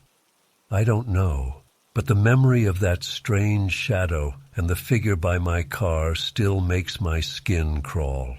I decided to never take that rural road again, no matter how lost I get.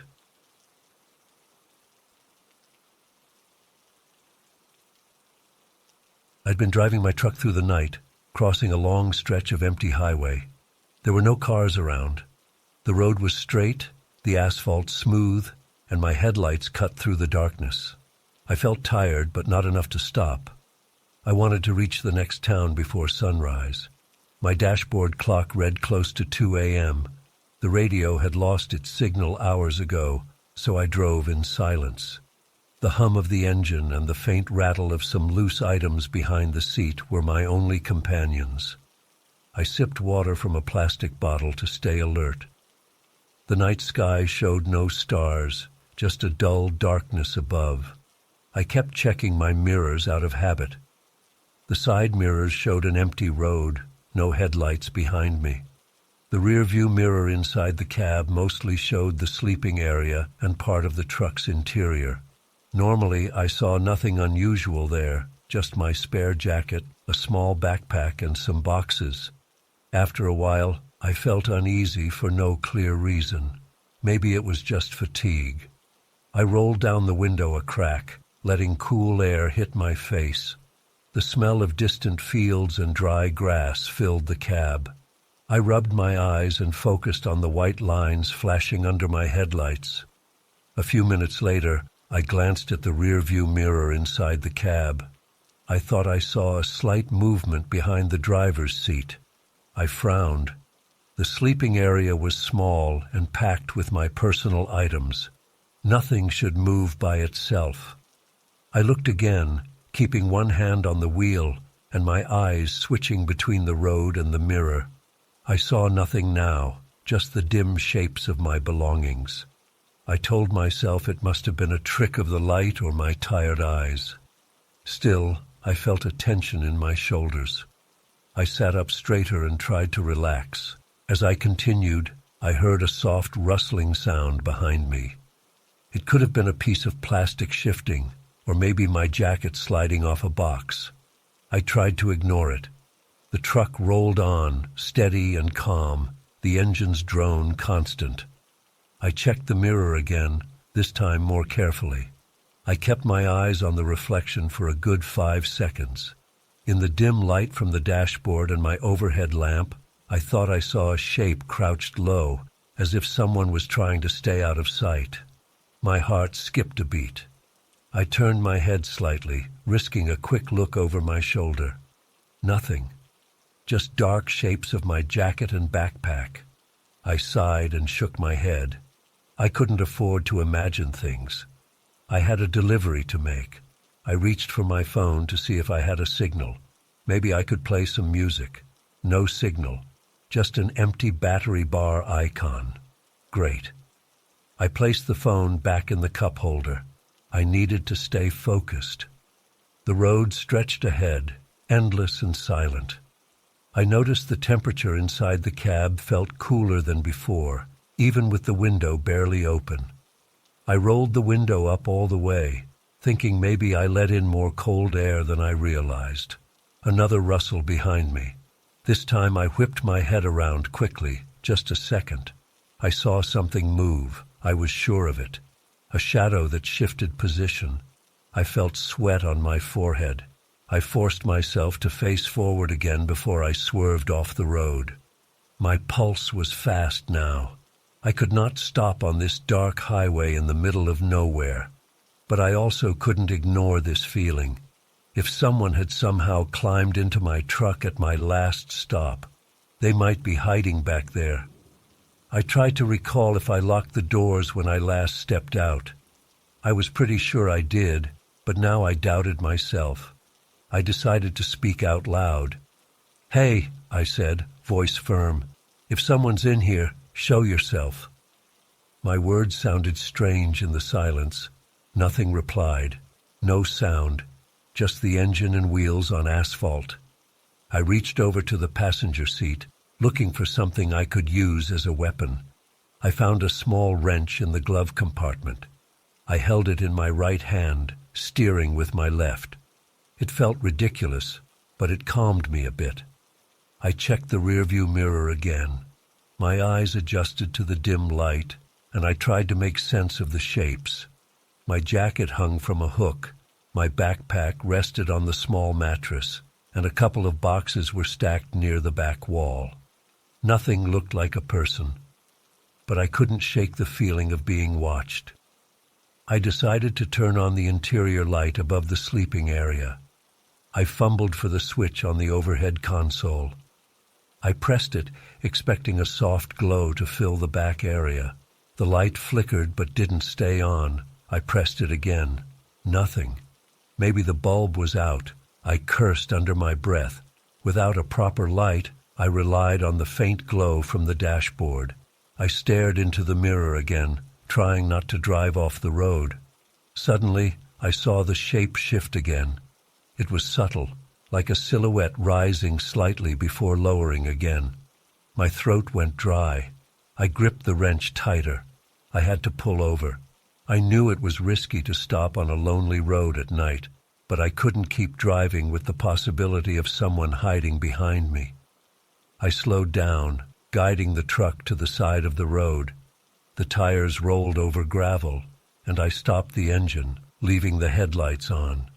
Their beams stretched out into nothingness. I locked the door from the inside and turned around completely. I took my phone and used the screen's faint glow as a makeshift flashlight. I shone it over the sleeping area. The bluish light showed my jacket, backpack, and boxes clearly. Nothing else. I leaned over the seats, shining the light into every corner. No one. No sign of an intruder. I felt relief and a bit of embarrassment. I must have been hallucinating from exhaustion. I took a deep breath, put the wrench down, and wiped sweat from my forehead. The silence outside was absolute. I considered stepping out of the truck to stretch my legs, but the darkness outside made me uneasy. I decided to lock up and try to rest for a few minutes before continuing. I turned off the headlights to save battery and left only the parking lights on. The interior grew darker. My eyes adjusted. I reached back and pulled my jacket forward, placing it on the passenger seat. I did the same with the backpack and set it beside me. Now the sleeping area was almost empty. No shapes that could trick my eyes. I leaned back in my seat and closed my eyes for a moment. I told myself I would rest for 10 minutes, then drive on. My breathing slowed, and I listened for any sound. Nothing, just my own heartbeat in my ears. As I was about to drift into a light doze, I heard a soft whisper. It was faint, but definitely a human-like whisper. My eyes snapped open. I sat up straight, holding my breath. The whisper came again, 2 or 3 quiet words I couldn't understand. My skin prickled. I grabbed my phone and shone the screen light behind me again. Empty. Just empty space. I whispered back, "Who's there?" Silence. I turned slowly and checked the passenger side window, the windshield, the driver's side window. All closed, no one outside. My heart pounded. I felt trapped. The whisper had been so clear, I couldn't have imagined that. I turned the engine back on, deciding it was safer to keep moving. The engine's rumble comforted me. I switched the headlights on again and pulled back onto the road. As I drove, I kept glancing at the rearview mirror. The interior looked empty, nothing that could hide a person. Yet my gut told me I was not alone. The temperature inside felt cooler again. I turned up the heater slightly. After about 10 minutes of driving, I forced myself to speak out loud again. "I don't know who you are or what you want," I said, my voice shaking a bit. "I just want to drive and finish my trip. Leave me alone." No response. I tried to focus on the road. Maybe talking would help me stay calm. I described what I saw. Empty fields, distant shapes of trees, no lights anywhere. Just darkness and my headlights cutting through it. Then I noticed something odd in the corner of the rearview mirror. The edge of the reflection seemed darker, as if a shadow was creeping into the frame. I blinked several times. The shadow looked vaguely like a head and shoulders, just barely visible at the edge of my vision. I turned my head. Nothing behind me. I looked back at the mirror. The shadow was gone. I let out a shaky breath. I had to keep it together. I pressed the gas pedal a bit, hoping to reach civilization sooner. The speedometer climbed. The engine noise grew louder. I scanned the horizon for any sign of lights, a farmhouse, a gas station, anything. Another whisper, this time clearer. It sounded like my name, whispered slowly. I almost shouted in surprise. My foot pressed harder on the pedal. The truck sped up.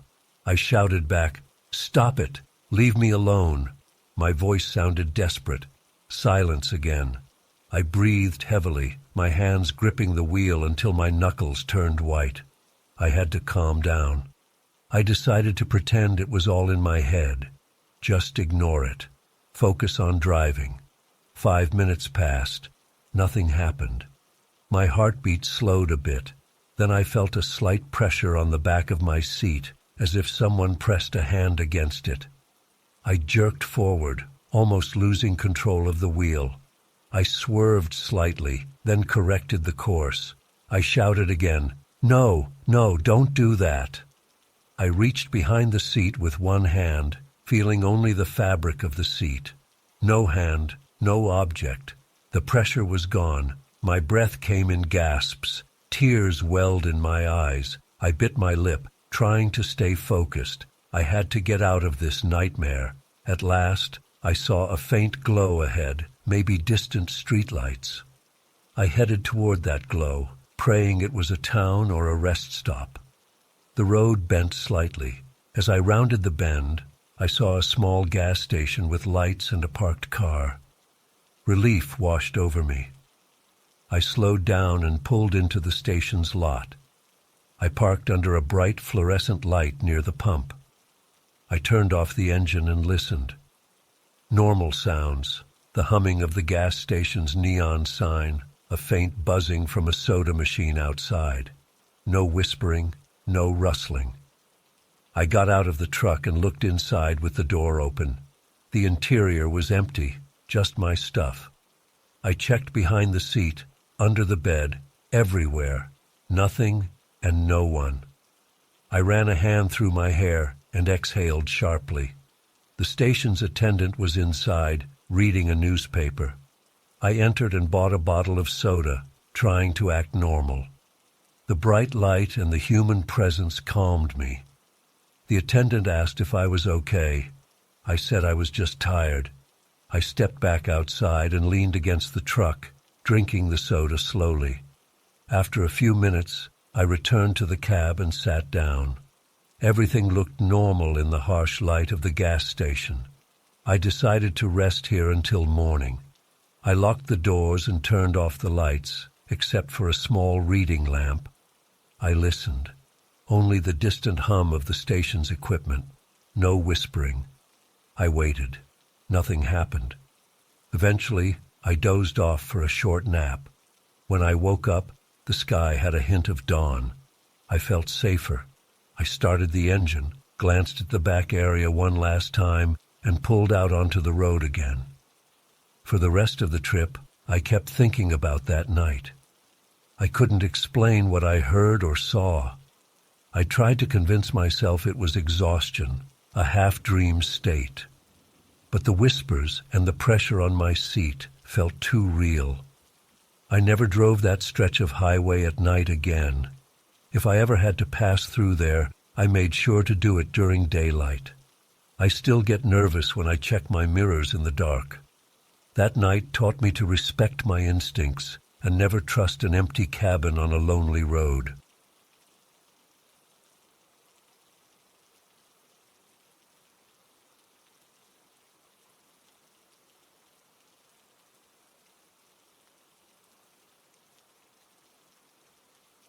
I got off work later than usual and wanted to reach home as soon as possible. I knew about a shortcut through an old abandoned warehouse near the industrial zone. I had never tried it before, but a coworker mentioned it. Cuts a good 20 minutes off the usual walk. I decided to give it a shot. It was around 11 p.m. The streets were almost empty. The warehouse stood at the end of a quiet block, surrounded by broken fences and piles of scrap. I approached the main entrance. The large sliding door stood half open. The hinges looked rusty, and the metal panels were dented. I shone my phone's flashlight inside. The beam revealed a wide, empty space with dusty concrete floors and old pallets stacked in one corner. The air smelled stale. I stepped inside and paused. I listened. The distant hum of the city outside reached me faintly. Nothing else. I pointed my phone's light along the floor. Dust covered everything, but I noticed footprints crossing the open space. They looked like shoe prints, not very large. Maybe someone had walked here recently. That felt odd. The warehouse was supposed to be abandoned. I walked carefully, trying not to make noise.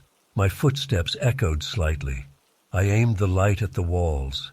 Peeling paint, exposed pipes, rusted metal beams. No furniture, just scattered debris, broken crates, old rags, and pieces of wood. I tried to move quickly. I just had to cross through, reach the back door, and exit on the other side of the block. As I advanced, I heard a faint tapping sound. I stopped and held my breath. The tapping was soft, like someone lightly knocking on a distant wall. I scanned the area with my flashlight. Nothing. The sound stopped. I told myself it was probably just something loose in the wind. I kept going. The footprints on the floor looked fresher as I followed them deeper inside. They led toward a corridor on the left side of the warehouse's main floor. The corridor was dark and narrow. I hesitated, but I needed to find the exit. According to what I remembered, there should be a door at the back that led into a small alley. I stepped into the corridor. The corridor walls were concrete. The air felt colder there. I moved slowly, shining my light on the floor. More footprints, overlapping each other, made it hard to tell how many people had walked through. I tried not to think about it. I just wanted to get out quickly. Suddenly, I heard a dull thump behind me. I froze, turned around, and aimed the phone's light back toward the main space. I saw nothing, just empty darkness. My heart rate went up. I swallowed and forced myself to continue. The corridor turned slightly, and I saw a metal door at the end, slightly ajar. That must be the exit. I approached the door. The floor was littered with debris, making my steps crunch quietly. When I reached the door, I pushed it open with my free hand. It opened about halfway and stopped. I pushed harder. Something on the other side blocked it. I leaned into it, trying to get it open enough to slip through, but it wouldn't budge. I sighed and pulled back. Maybe there was another door. I turned around and aimed my light back down the corridor. That's when I heard a scraping sound, like something dragging along the floor, coming from the main warehouse area. It was faint, but distinct. I clenched my jaw, trying not to panic. I took a few steps back toward the main area, shining my light ahead. The beam caught a tall stack of pallets that I hadn't paid much attention to before. One of them looked slightly moved from when I first entered, or maybe I imagined that. My hands were shaking a bit, so I gripped the phone tighter. I called out, "Hello?" My voice sounded hollow. No answer. I listened carefully.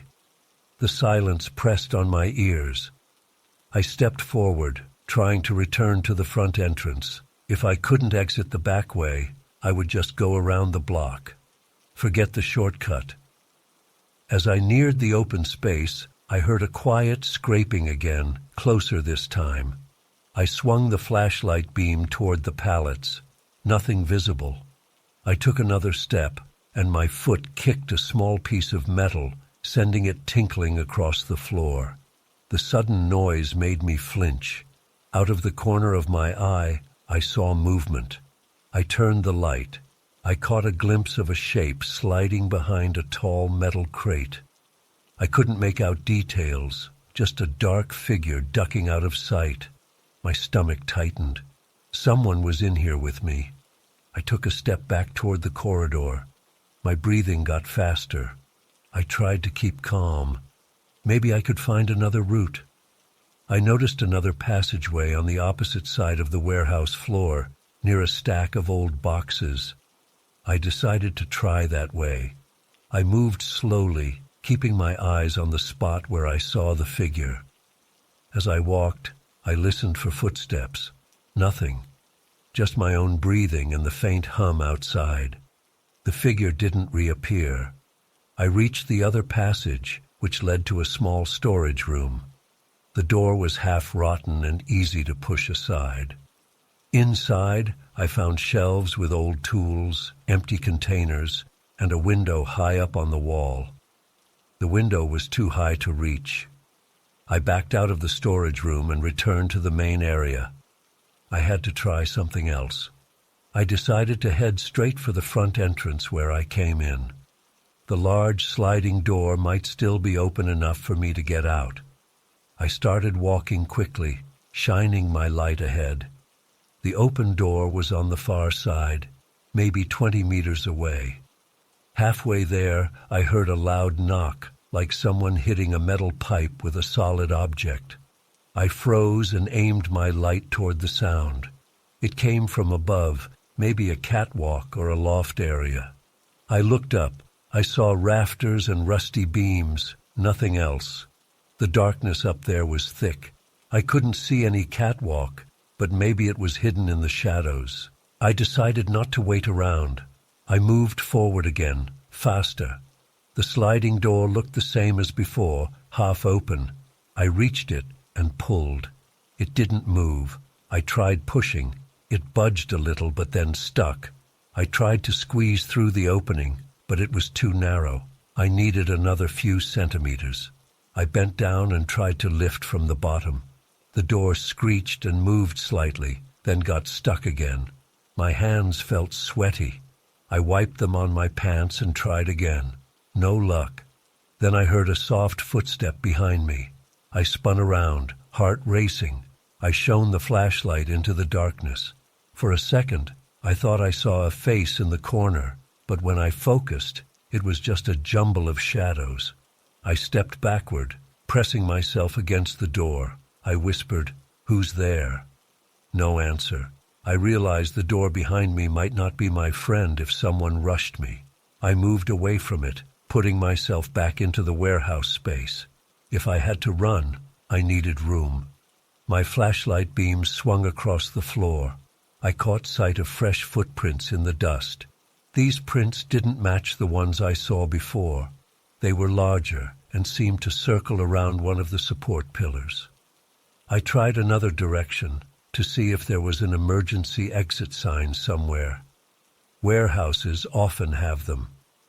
I turned left and moved carefully along the wall. My shoes brushed bits of debris, making soft scraping sounds. I kept the flashlight beam low to avoid drawing attention upward. Then I heard another knock, this time from the opposite side of the warehouse. It sounded deliberate, like someone signaling. I clenched my teeth and kept moving. I saw a door ahead with a small window. It could be another way out. I tried the handle. It was locked. I pulled hard. It rattled but wouldn't open. Footsteps. This time I was sure I heard them, soft and slow, pacing behind me. I turned around quickly, holding the phone out. For a brief moment, the light caught a figure standing about 5 meters away, half hidden behind a large crate. I saw a shoulder, a part of a head, then it darted out of sight. I gasped and took a step back. My legs felt shaky. I realized I was cornered. The front door wouldn't budge, the back door was blocked, the side door locked. Someone was playing with me. I felt my chest tighten. I considered shouting for help, but who would hear me? I decided to move toward the spot where I saw the figure. Maybe I could scare them away or find another path. I approached the crate, flashlight shaking in my hand. When I rounded the crate, no one was there. Just more empty space and another pile of junk. A dangling chain from the ceiling caught my eye. It swayed slightly, as if just touched. I backed away again, turning around slowly. I had to keep every angle in view. I walked toward the center of the warehouse floor, where I could see all 4 walls. The silence weighed on me. My mouth felt dry. I tried calling out again. I just want to leave. Let me go. No response. Then I noticed something new. A small door high on the wall, maybe a maintenance hatch. If I could reach it, maybe I could climb out. But it was too high, at least 3 meters up. I looked around for something to climb.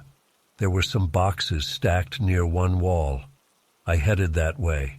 As I moved, I heard a scraping sound behind me, as if someone dragged something on the floor. I didn't turn around this time. I rushed to the boxes and started stacking them quietly to form a makeshift ladder. My hands trembled, and the boxes felt unstable. I had to be quick but careful. With 3 boxes stacked, I climbed on top and tried to reach the hatch. Still too high. I needed one more box. I climbed down and grabbed another box. This one was heavier. As I lifted it, I heard soft footsteps approaching. I froze, holding the box in midair. I slowly turned my head. I saw a figure standing just at the edge of my flashlight's range. Tall, motionless, facing me. I couldn't see the face clearly, but it looked like a person wearing dark clothing, no visible details. My heart pounded. I didn't speak. I placed the box on top of the stack, keeping my eyes on the figure. It didn't move. I climbed the boxes again, now about 4 high. They wobbled under my weight. The figure took a step forward. I gasped and reached for the hatch's handle. The hatch was stiff. I yanked it. It creaked and popped open slightly. The figure took another step. I could hear my own heartbeat in my ears. I pulled the hatch open wide, and cold air rushed in. I climbed up, pushing my shoulders through the hatch. I kicked at the boxes with my feet to gain leverage. They almost toppled, but I managed to pull myself through the opening. As I did, I looked down one last time. The figure stood right below me now, just under the boxes. I saw a hand reach up as if to grab my foot. I yanked my leg up and kicked the box stack. It tumbled down, blocking the figure for a second. I crawled through the hatch, feeling rough edges scrape my arms. On the other side, I found myself in a narrow alley behind the warehouse. I stood up, slammed the hatch shut, and ran. I ran down the alley, stumbling over loose gravel. I reached a street with dim streetlights and kept going until I found a busier road. Only when I was safe under the glow of a street lamp did I stop to catch my breath. My shirt was soaked with sweat. My hands shook. I looked around. Normal city sounds greeted me. Distant traffic, a barking dog, a radio playing somewhere. No sign of whoever was inside that warehouse. I pulled out my phone to check the time. It was later than I expected. I had wasted so much time in there. I decided I would never take that shortcut again. I walked home on the main streets, even though it took longer. I kept glancing over my shoulder, just to be sure no one followed me. When I finally reached my apartment, I locked the door and stood there in silence. I didn't know who that was in the warehouse or what they wanted. I only knew I escaped. I would remember the smell, the silence, and that shadowy figure for a long time. I promised myself not to enter places like that again.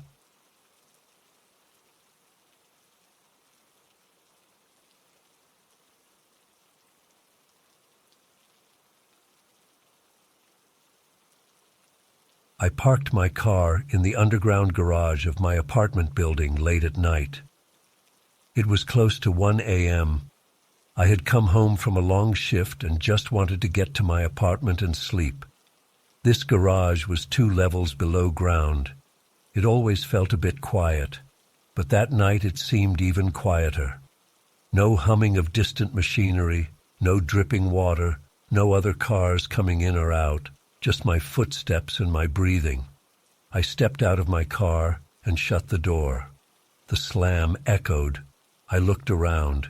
Usually, at least one other resident's car would pass by, or I'd hear the elevator whirring, but nothing this time. The silence felt thick. The concrete pillars and walls of the garage reflected my footsteps back at me. I tried not to think too much about it. I grabbed my keys and my bag, locked the car, and headed toward the elevator lobby. The garage lights were those dim fluorescent tubes spaced every few meters. They cast a pale, flickering glow. My own shadow stretched along the painted floor. I walked past a few parked cars, all covered with a slight layer of dust, as if no one had used them for days. That was strange. I recognized some cars that usually move daily. Maybe everyone was asleep or out of town. I turned a corner to reach the elevator. The corner was formed by a large concrete pillar on my right and a row of parked cars on my left. As I turned, something caught my eye. A shadow passing quickly across the far wall. It looked like a human figure, tall and thin, moving behind a pillar. I stopped and stared, heart thumping. No one was supposed to be down here except residents, and I should have heard them. I waited a moment, listening. Still nothing. No footsteps, no rustle of clothing. I called out, "Hello?" My voice echoed, sounding hollow. No answer. I walked forward slowly, shining my phone's flashlight. I reached the spot where I saw the shadow. Empty. Just another row of cars and a pillar. I looked under the cars, behind the pillar, checked around. Nobody. I felt a chill run down my back. Maybe I imagined it. I kept going, trying to reach the elevator as quickly as possible. My footsteps sounded too loud. Each step echoed around me. After a few steps, I noticed something odd about the echo. It wasn't immediate. It came a fraction of a second after I took each step, as if someone behind me mimicked my steps slightly delayed. I stopped abruptly. The delayed step sound stopped too. My heart sped up. I took one step forward. After a brief pause, I heard a soft step behind me. I spun around, raising my phone. No one there, just rows of parked cars and gray concrete. My palms felt sweaty. I tried stepping twice more, softly. Each time, after a tiny delay, I heard a similar step behind me. I realized it might be my imagination, or some weird acoustic effect. The pillars and the low ceiling could cause strange echoes, right? I hoped so. Still, I felt exposed, like someone watched me from behind a parked car. I moved faster now, heading toward the elevator doors at the far side of the garage. The layout of this garage was a bit confusing. Rows of cars, identical pillars, and arrows painted on the floor that led to the exit ramp. But I just needed the elevator lobby. I looked for the familiar sign with a blue background and a white elevator symbol. I passed a black sedan and caught a glimpse of my reflection in its hood. In that reflection, I thought I saw a figure standing behind me, just a few meters away.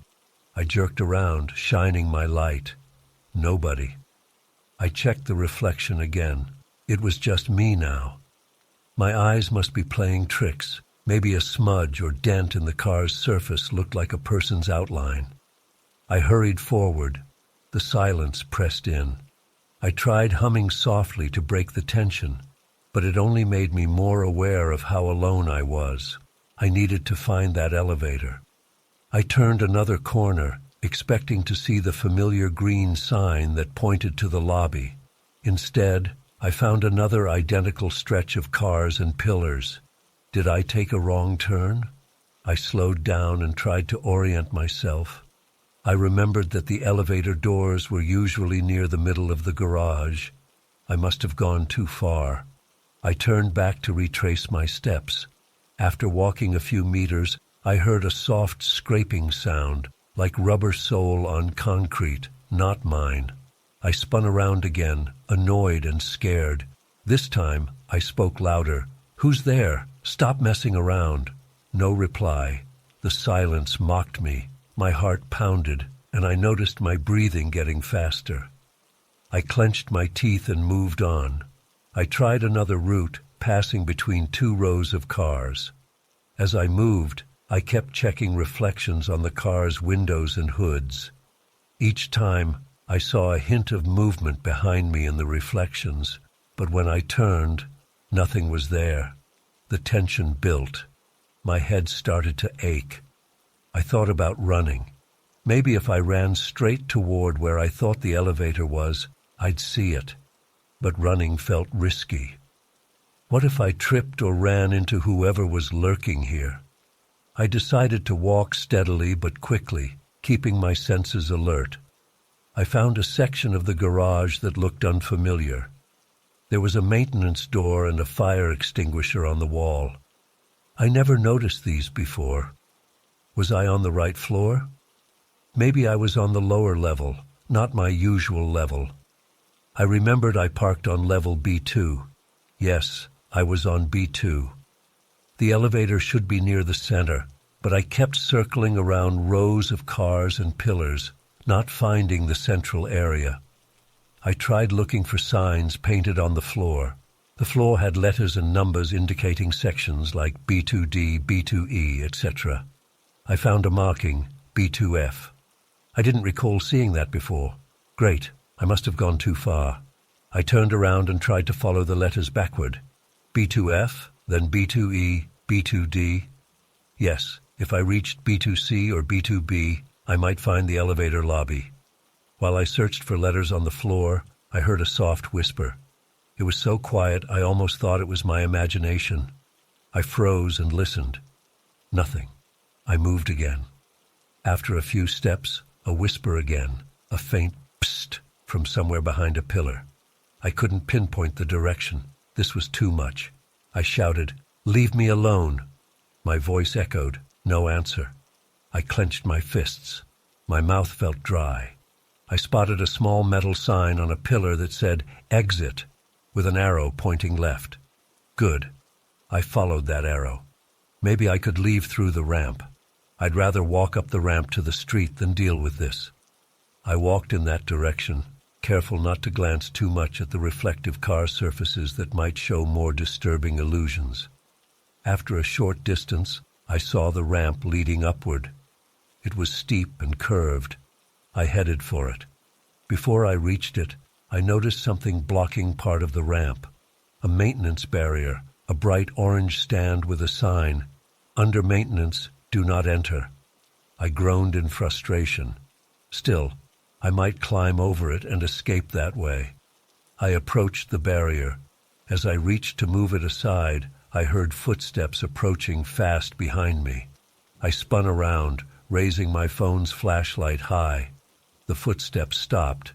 Nothing there, just empty space and a few parked cars. I swear I heard them. Full, rapid footsteps, not just echoes. My heart hammered. Maybe I couldn't escape this way. The idea of someone hiding and playing with me in this dark garage made my skin crawl. I backed away from the ramp and turned toward the main part of the garage again. I had to find the elevator, no matter what. I tried to remember the layout from memory. The elevator lobby was usually near a glassed-in area where the building's basement storage units were. If I found a wall of storage lockers, I'd be close. I walked along the perimeter walls now, hoping to recognize something. The walls were concrete, painted white but yellowed with age, with pipes running along the ceiling. I found a corner with a door marked "Storage Units." Perfect. The elevator should be just around the corner. I went around the corner and saw a small hallway leading to a set of double doors. That must be the elevator lobby. I moved quickly, almost running. As I approached, I felt a presence behind me again. I refused to look. I just wanted to reach the doors. I pushed through the double doors and found a small lobby area. It had brighter lights, a tiled floor, and a security camera on the ceiling. I pressed the elevator call button repeatedly. The doors were metal, with a small display above them. The elevator was on floor 5, slowly coming down. "Hurry up, hurry up." I looked back at the double doors I had just passed through. They had a small window. Through that window, I thought I saw a dark shape leaning against the frame. My blood ran cold. I stepped backward, away from the door. The shape didn't move. The lights in this lobby flickered slightly. I kept pressing the elevator button. After what felt like forever, I heard the elevator ding. The doors slid open. I rushed inside and pressed my floor button, then pressed the close door button repeatedly. The doors started to close slowly. Through the gap, I saw the double doors swing open. Something stepped in. I caught a glimpse of a figure, tall, wearing dark clothes, face unclear under the dim light. It moved smoothly, almost gliding. My heart nearly stopped. The elevator doors closed just as the figure reached the spot where I had stood. I jabbed the close door button until the elevator began to ascend. I stood in the corner, trembling, my breath coming in short gasps. I could feel sweat on my forehead and neck. That was too close. The elevator rose quietly. I watched the floor numbers pass. B1, then ground floor, then 1. I was heading up to my apartment on the 7th floor. I tried to calm down, telling myself it was over. Whoever was down there couldn't follow me now, unless they had access to the elevator. But I locked my apartment door. I'd be safe at home. As the elevator approached my floor, I still couldn't shake the feeling of being watched.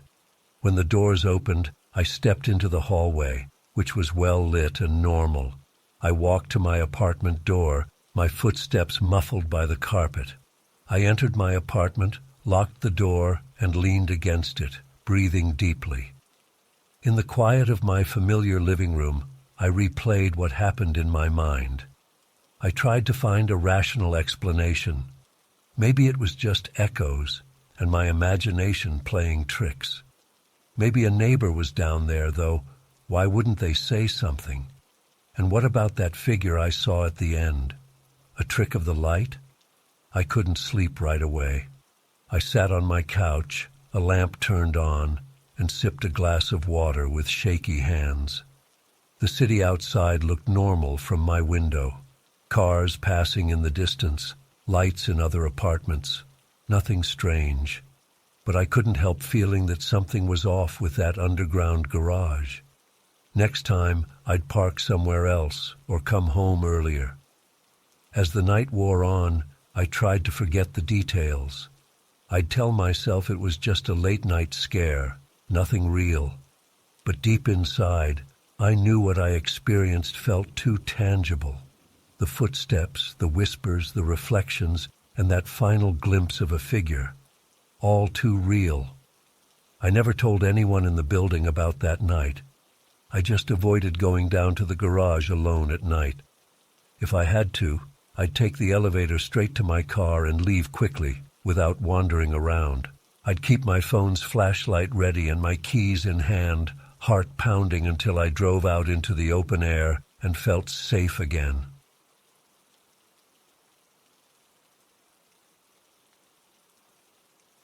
I turn on my car engine and check the time on my phone. It is 2:13 a.m. I am parked in a quiet street near an old convenience store. The sky is dark and there are no other cars around. I have been driving for several hours, picking up passengers through the rideshare app. My shift is almost over. I want to go home soon, but I decide to take one more ride before calling it a night. I wait with the app open. I look at the screen and see that my rating is still good. I have done about 10 rides tonight, all short trips, nothing special. My shoulders feel a bit stiff. My back aches a little. I open the window slightly to get some air. I notice a thin layer of dust on the dashboard. I rub it off with my palm. I tap the steering wheel and yawn. My eyelids feel heavy, but I am not falling asleep yet. I just need one more ride, maybe a 15-minute trip, and then I can head home. I get a request. The pickup location is a few blocks away. The passenger's name is Mark. He has no profile picture.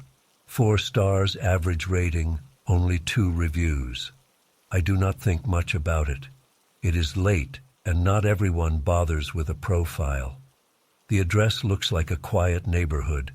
I press accept and start driving toward the pickup spot. I turn left at a small intersection. There is a long stretch of empty road ahead. I see no pedestrians, no other cars. I hear the soft hum of my car's engine and a slight rattle in the glove compartment. My phone's map shows the passenger's location about 3 blocks ahead. I slow down as I approach. I see a single streetlight flickering at the corner. Under the streetlight, I notice a figure standing very still. It looks like a man in dark clothes. As I get closer, I see that he is tall, maybe in his 40s or 50s with short hair.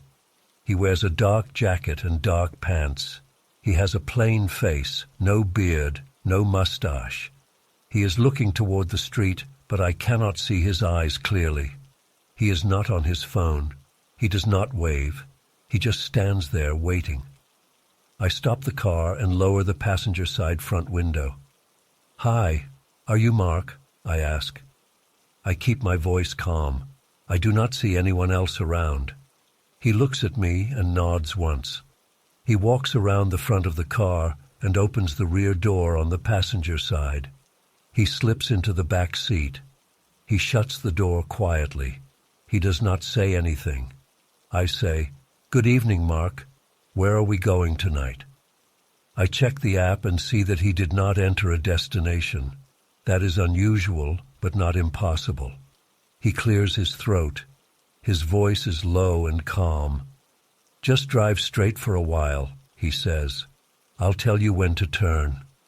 I sigh inside, but I keep my voice neutral. "All right," I say. I put the car in drive and start moving. The app will calculate the fare by time and distance, so I am not too worried about not having a set destination yet. I glance at him in the rearview mirror. He is sitting directly behind the front passenger seat. I see his face reflected in the mirror. His eyes are looking straight back at me. I turn my eyes forward again. The street is empty. I hear him shift in his seat. I smell something faint, maybe cologne or aftershave. I notice that he has no luggage, no bag, no briefcase, just him and his clothes. He is not on his phone. He keeps quiet. I decide to break the silence. "It's pretty late," I say. Not many people out right now. He does not respond for a few seconds. Then he says, "Yes, it is late." His voice is steady, no sign of tiredness. "You must be working a long shift." I nod. I keep my eyes on the road. "Yeah, I've been driving since the evening. I was going to head home soon." I am not sure why I am telling him this. I just want some normal conversation. He says, "You live about 20 minutes away from here, right?" He says this in a casual tone. I feel a sudden tension in my stomach. I did not tell him where I live. I do not know how he knows that. Maybe he guessed. Many drivers live near the city center, or maybe he recognized me from somewhere. I try to keep calm. I say, "Why do you ask that?" I try to keep my voice even. I glance at the mirror again. He is still looking at me, his face calm. He shrugs. "Just a guess," he says. "You look like someone who would live in that apartment building off of Lake Street." He says the name of a building I know well. It is my building. I feel my heart skip a beat. I grip the steering wheel tighter. My mouth feels dry. I do not want to show that I am nervous. I try to think of a neutral response. "I don't think I've said where I live," I say. "I don't remember mentioning it." He nods slowly. "No, you didn't," he says. He leans forward a bit, resting his arms on the back of the front passenger seat. "Turn right at the next corner," he says. I see the corner coming up. There is no street sign. The area looks more isolated. The houses are spaced apart, many with no lights on. I hesitate, but I turn right. The street narrows. There are few working lights. The asphalt is uneven. The trees on the side of the road are tall and dark. I try to keep my voice steady. "So, where exactly are we going?" I ask. He says nothing for a few seconds. Then he says, "Drive to the end of this road. I'll let you know." I keep driving. I notice my hands feel cold, even though the car is warm. I check the rearview mirror again. He is still leaning forward, looking at me. His stare makes my neck tense. I want him to look away. I try to think of a logical explanation for how he knows where I live. Maybe he's a neighbor I've never spoken to. Maybe he saw my car around. Maybe I mentioned it to a passenger earlier who knows him. But it is late, and this is strange. I feel uneasy. He clears his throat again. "You've had a good night so far," he says. "You picked up a woman at the airport around 11. She had a red suitcase. You took her to the Grand Hotel. She gave you a $10 tip." My heart beats faster. That happened. How does he know that? He could not know that. There is no reason for him to know that. I did not tell anyone. This information is not public. My mind races. Maybe he hacked the rideshare account. Maybe he followed me. But how would he know the details of the red suitcase and the exact tip? I swallow hard. I say nothing. I keep driving. The car's headlights show the empty road ahead. There are no other cars, no people, just dark houses set far back from the street, many with no lights on. He speaks again. "Stop here," he says. "I see nothing special about this spot." The road continues straight. No intersections, no landmarks, just darkness. I slow the car and pull over to the side. The engine hums softly. I keep my foot on the brake. I do not turn off the engine. He sits back, straightens his jacket. He looks at me through the mirror. "I have something to say," he says. His voice is calm. "Turn off the engine." I hesitate. I consider my options. I can drive off. But he might have a weapon. He might be dangerous. The door is locked, and he is behind me. I have nowhere to run. I can call the police, but he will notice. My phone is mounted on the dashboard. He can see if I try to dial anything. My hands feel damp with sweat. I do not know what he wants. He has not asked for money. He has not threatened me. He just knows things he should not know. I try to speak, but my voice cracks. "What do you want?" I ask. He repeats, Turn off the engine. I do what he says. The car falls silent. I can hear my own heartbeat in my ears. My chest feels tight. I try to breathe normally. He leans forward again. He lowers his voice. I know what you do when you think no one is watching, he says. I know what you said about your brother last week on the phone. I know you skipped your mother's birthday last month and told her you were sick.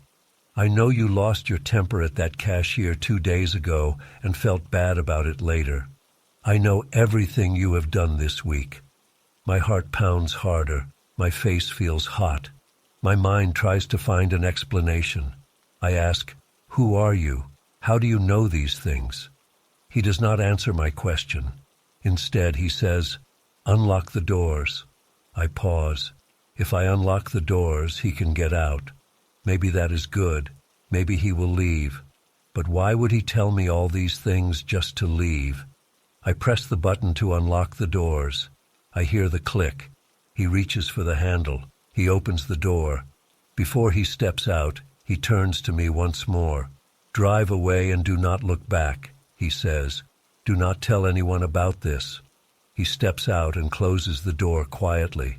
I see him walk toward a small alley that I had not noticed before. The alley is narrow and dark. There are no lights. As soon as he walks into that alley, he disappears from my view. I sit there, stunned, unable to move. I look at the alley for a few seconds, waiting to see if he comes back out. He does not. There is no sound. I lock the doors again. I turn the key, and the engine comes back to life. The headlights illuminate the empty road. I check my mirrors. He is gone. I feel a strong urge to leave this place immediately. I grip the wheel and accelerate slowly. The tires roll over uneven asphalt.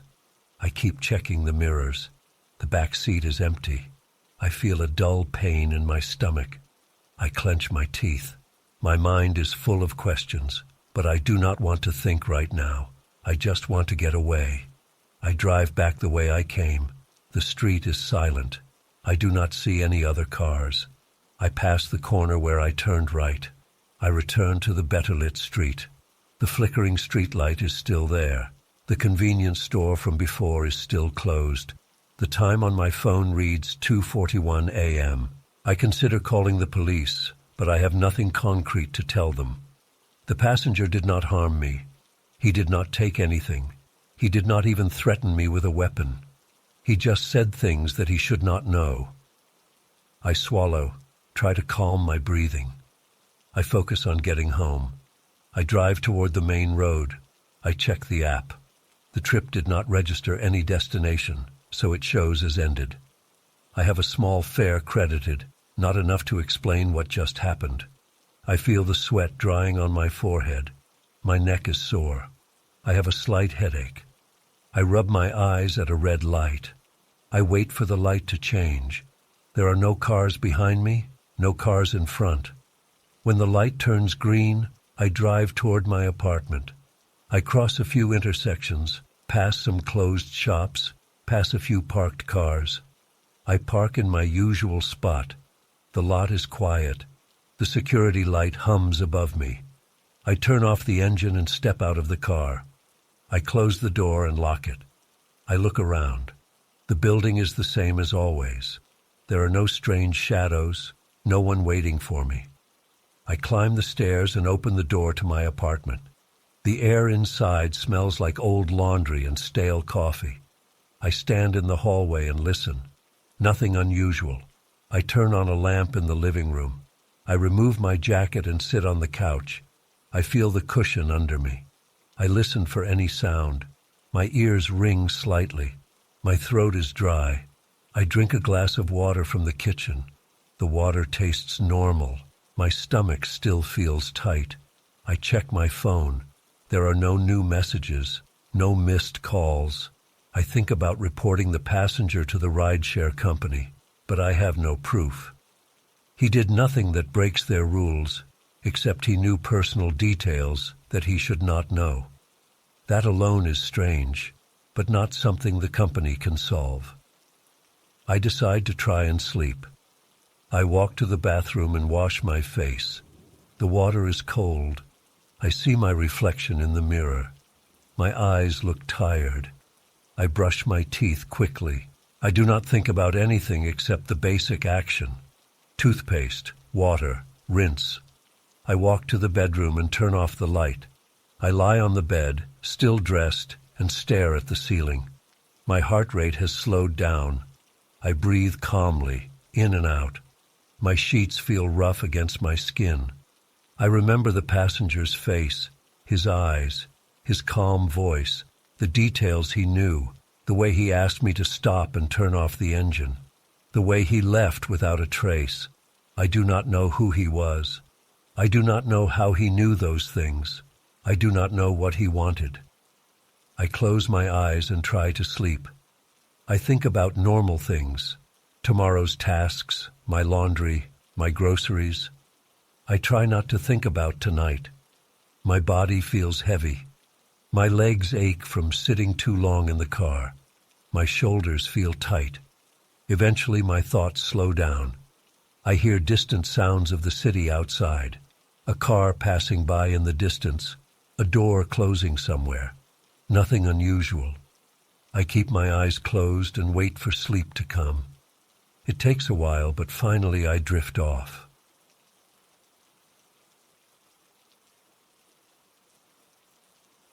I woke up earlier than usual on a Wednesday morning. I sat on my bed with the blanket pulled around my shoulders. The room felt cold. I checked my phone. It was 5:48 a.m. Outside, the sky looked dark, and the street was quiet. I heard the low hum of my refrigerator in the kitchen. No traffic, no voices. I stepped onto the floor and felt the chill of the wooden boards. I walked to the window and pulled the curtain slightly. I had a view of the street and the house next door. It was a small one-story house with a narrow driveway. The house was supposed to be empty. The previous occupants had moved out 3 weeks ago. There had been a for sale sign on the lawn. It was still there, leaning to one side, with no updates posted. The windows were dark. The place looked still. I remember that last night, before falling asleep, I saw something. Around midnight, I had heard a faint sound, like a scrape or a thump. I had checked the window then. I thought I saw a light inside the neighbor's living room. A weak light, maybe from a flashlight or a phone. I blinked a few times, and the light was gone. I went back to bed, assuming I imagined it. But now, in the early morning gloom, I could not ignore my lingering doubt. I got dressed and made coffee. The smell of cheap instant coffee filled my kitchen. I drank it standing, looking again through the window over the sink. The house next door remained dark and still. I told myself I was just anxious.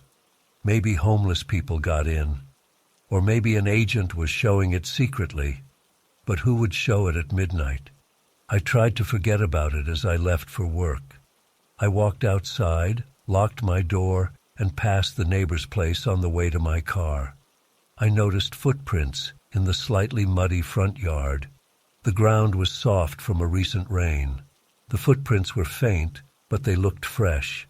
I paused and listened. No sound came from inside.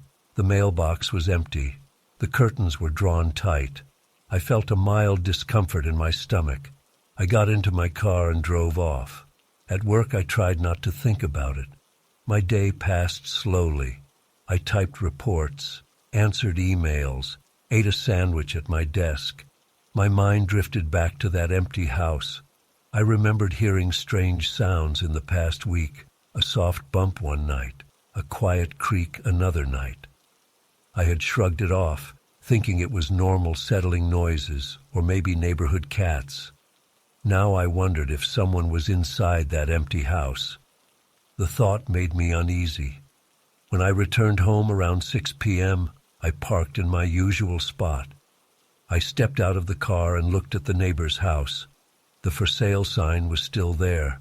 The lawn looked unkempt. I saw no lights inside. The windows reflected the evening sky.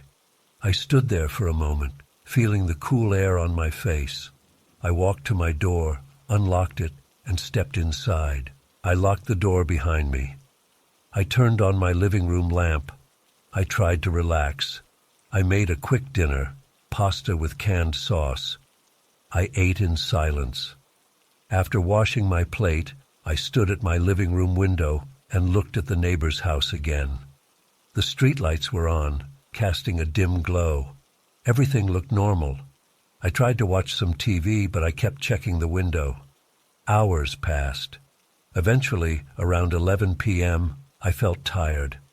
I decided to go to bed. Before going to sleep, I looked outside one last time.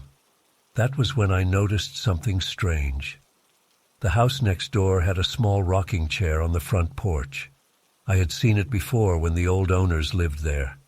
It had always faced outward, toward the street. Now it seemed turned slightly, as if angled toward my house. I squinted to be sure. Yes, it was definitely turned a bit. Maybe I never paid attention before.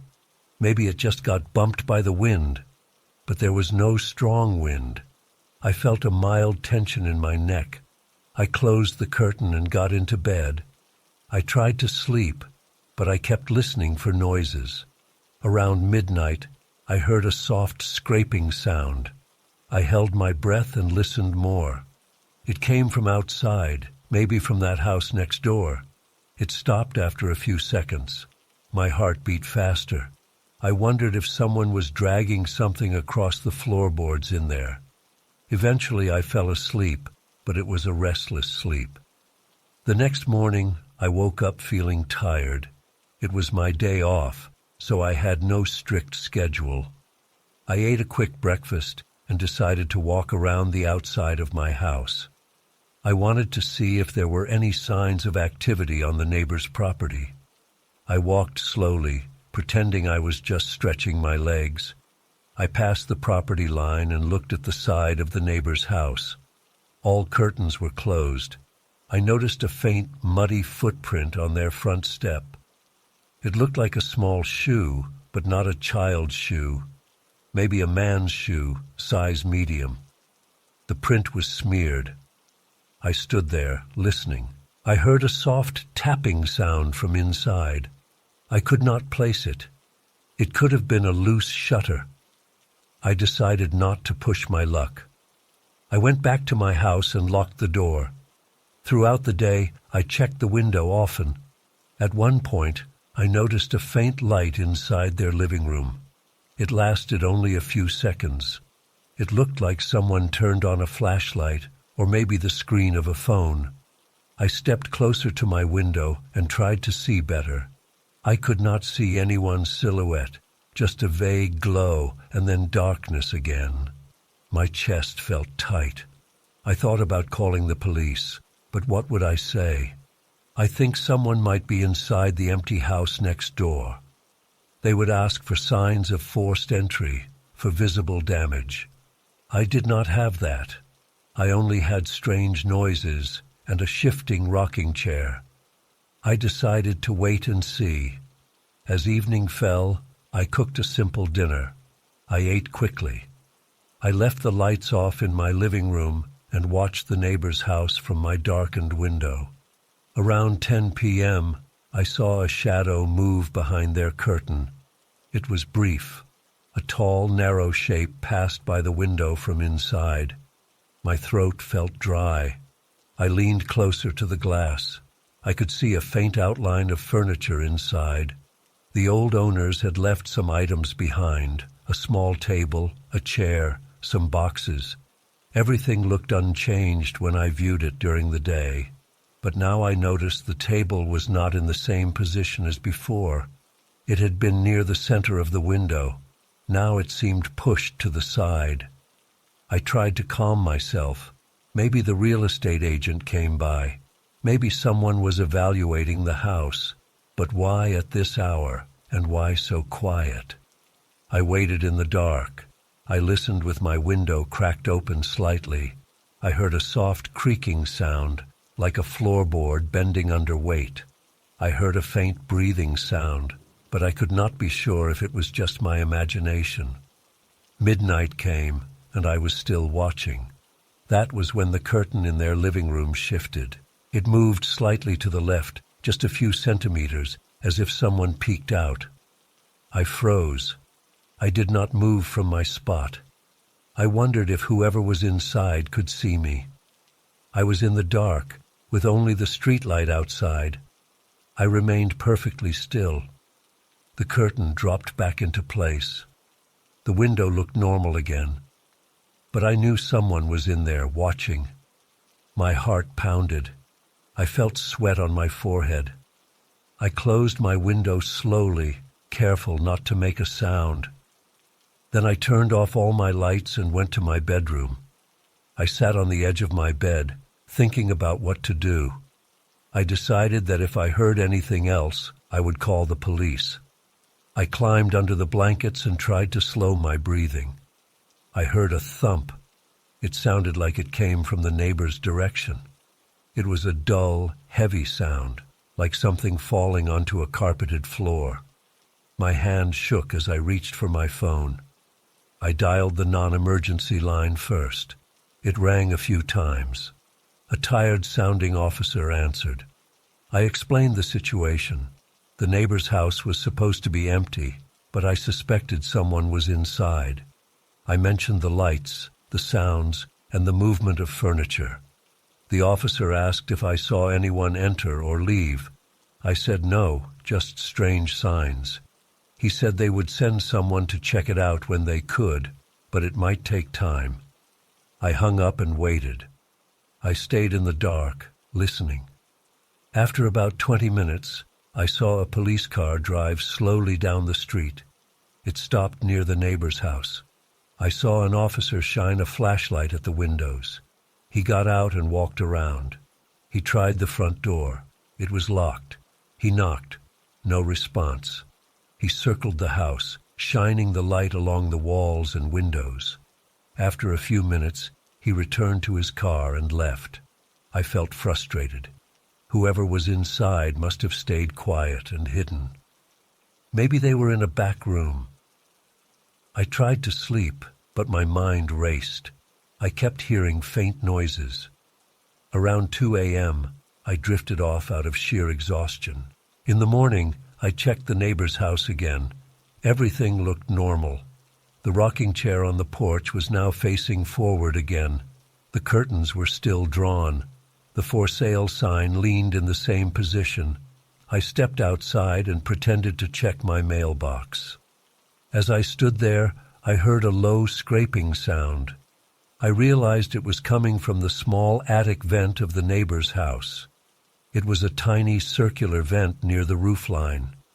It sounded like someone scratching or moving something up there. I backed away and went inside my house. I locked the door and closed the curtains. I tried to think logically. There might be a squatter, maybe more than one person. They were careful, silent, and they avoided detection by the police. I felt uneasy. My stomach was tense. My hands were cold. I decided to call a friend and tell them. Maybe getting another opinion would help. I spoke to my friend Sarah on the phone. I kept my voice low. She suggested I call the listing agent or the owner if I had their contact. I found the number on the for sale sign. I called and left a voicemail, explaining that I heard noises and saw lights in the empty house. I did not expect a quick response, but at least I tried. That night, I sat in my living room with the lights off again. I wanted to know what was going on. As midnight approached, I saw the curtain move again. This time, it pulled aside more noticeably, and I saw a face behind the glass. It was too dark to see details, but I saw a pale oval shape and 2 dark spots where the eyes would be. I gasped quietly and ducked behind my couch. My heart pounded. After a few seconds, I peeked again. The curtain had fallen back, hiding the face. I felt panic rising. Someone was definitely in that house, and they were aware of me. They were looking right at my window. I swallowed hard. I thought about calling the police again, but what if that did nothing? My mouth felt dry. I decided to wait and see if whoever was inside would leave. I waited for a sound of a door opening or footsteps on the porch. I heard nothing. I stood up slowly and approached my window. I looked out from the side, not directly in front. I saw a faint light inside the neighbor's house again. This time, it moved from the living room to what I guessed was the hallway. It flickered, as if whoever held it was walking around. Then it vanished. I could hear my own breathing. My chest felt tight. I could smell my own sweat. I tried to think of a plan. If this continued, I would have to insist with the police or the property owners. I could not live with someone lurking next door in the dark. Suddenly, I heard a tapping sound on my own window, a soft, deliberate tap. My body froze. I stood still, holding my breath. I did not move the curtain. I just waited. The tapping repeated 3 times, then stopped. After a long pause, I risked a look. There was nothing there. No one stood outside my window. I saw only the dark street and the neighbor's house. But now I noticed the rocking chair on their porch again. It had moved just a few degrees, angled slightly toward my house once more. That was enough. I grabbed my phone and called the police again. This time I sounded urgent.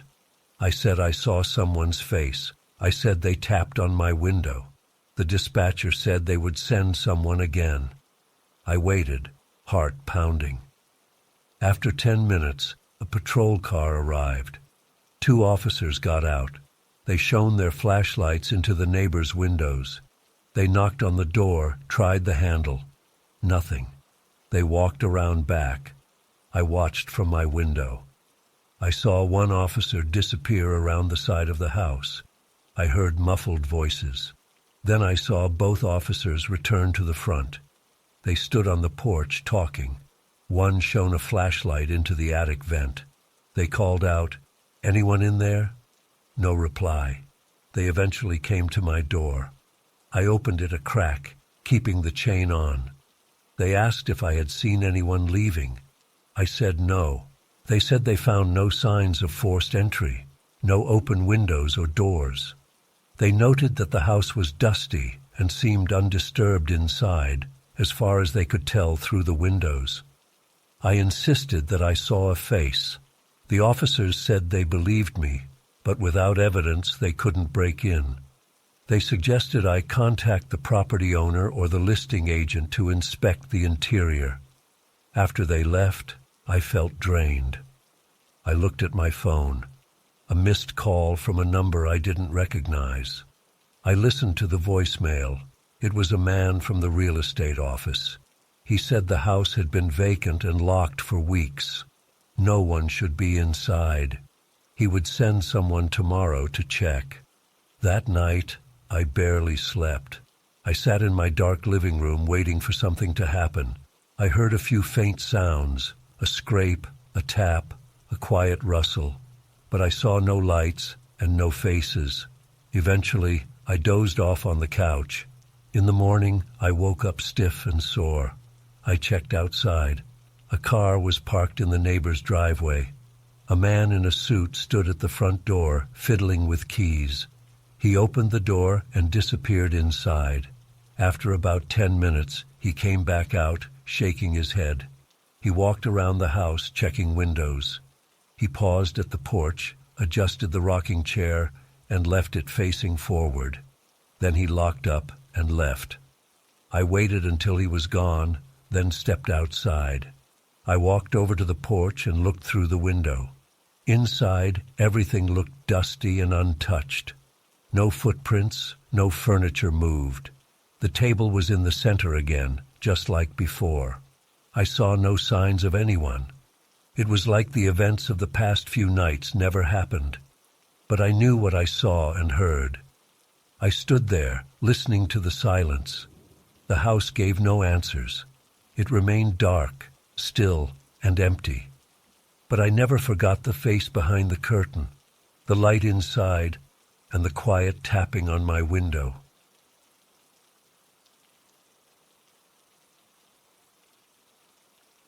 I pulled my car into the motel parking lot around 10 p.m. I had been driving for hours, and my back ached. The headlights revealed a simple building with chipped paint and a neon sign that flickered. There were about 10 rooms, all on one level, arranged in a straight line. The lot was nearly empty. I saw one other car parked near the far end. The air outside felt cold and smelled faintly of diesel. I turned off the engine and sat there for a moment, staring at the motel office. A single light bulb glowed weakly behind the glass door. I got out of my car and stretched my legs. The gravel under my feet crunched softly. I walked to the office and tried the door. It opened with a soft creak.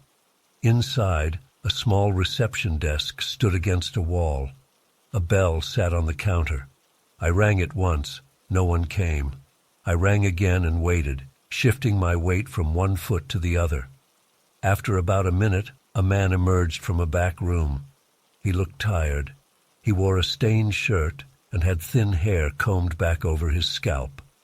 He asked if I needed a room. I said yes. He didn't ask for ID, just took my cash and gave me a key. The key had a plastic tag with the number 6. He didn't smile. He didn't make small talk. He just pointed outside and said, "Down the line." I nodded and left. I found room 6 easily. The exterior light above the door buzzed softly. I noticed the paint peeling around the frame. I inserted the key and opened the door. Inside, the room smelled stale. The carpet looked old and thin, the walls a sickly yellow. There was a bed, a small TV on a table, and a single chair. The bathroom door stood ajar. I flicked on the overhead light. It hummed and cast a weak glow. I shut the door and locked it. The lock felt cheap, but it clicked into place. I slid the chain across, too. I tossed my bag on the bed and sat down. The mattress sagged in the middle. I sighed and rubbed my eyes. I was too tired to care. I took off my shoes and turned on the TV. Snowy static filled the screen. I tried a few channels. Nothing but static. I turned it off and listened to the silence. I could hear a faint hum from the highway in the distance. I opened the bathroom door fully and switched on the light. The bathroom was small, with a shower stall and a toilet. The sink had rust around the drain. I washed my face with cold water. The pipes rattled a bit. I dried off with a thin towel. I felt a chill, so I decided to adjust the heater. A small heating unit under the window clicked on and blew weak, warm air. I lay on the bed, fully clothed, just wanting to rest my eyes. I planned to sleep for a few hours and leave early in the morning. I didn't feel safe exactly, but I felt too tired to drive anymore. I closed my eyes and listened to my own breathing. After a few minutes, I heard something in the hallway outside. It sounded like light footsteps on the concrete walkway. I ignored it at first. Other guests, maybe. But then I heard a voice. A muffled voice, low and hushed.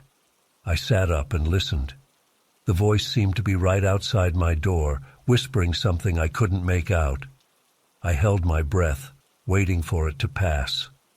After a few seconds, the voice faded. I shook my head and told myself it was nothing, maybe just a couple talking. I tried to lie down again, but I couldn't relax. My heart was beating a bit faster. I looked at the time on my phone, 11:23 p.m. I decided to double-check the lock. I got up and pulled on the doorknob. It held. The chain was secure. I turned off the overhead light and tried to sleep in the darkness. The heater's fan created a soft background noise. I began to drift off. Then I heard it again, footsteps, closer this time. I opened my eyes. My stomach tightened. The footsteps stopped right near my door. Then I heard a soft knock, a single tap. I froze. Why would someone knock at this hour? I waited, not moving. No one spoke. After about 10 seconds, I got out of bed slowly and approached the door. I pressed my ear against it and listened. I heard a faint scratching sound, like fingernails on wood. My throat felt dry. I glanced around the room for something heavy. I saw nothing useful, just the chair and the TV remote. I cleared my throat and said, "Hello?" My voice came out quieter than I intended. No response. I waited. The scratching stopped. Then I heard footsteps moving away. They faded into the distance, toward the far end of the building. I turned the light back on and sat in the chair. I tried to think rationally. Maybe a drunk guest was wandering around. Maybe they got the wrong room. I considered calling the front desk, but I didn't see a phone in the room. I had my cell phone, but I wasn't sure what to say. Instead, I decided to wait and see if it happened again. I waited for about 20 minutes, staring at the door. Nothing happened. I tried to watch some videos on my phone, but the reception was poor. I ended up just scrolling aimlessly. Finally, I felt my eyelids growing heavy. I turned off the light and got back into bed, deciding to ignore any strange noises. I needed sleep. Around 1 a.m., I woke up to laughter. It wasn't loud, but it was right outside my room, maybe in the hallway or the room next door. It sounded like two voices, a man and a woman, laughing quietly, trying not to be heard. I sat up again, heart pounding. I realized I hadn't heard anyone check in except me. The parking lot had only one other car. Who were they? The laughter stopped suddenly. Then I heard a whisper. It was too soft to understand. I got up and crept to the door. I looked through the peephole. The hallway outside was lit by a single dim bulb. I saw no one there. The door to room 7, next to mine, was closed.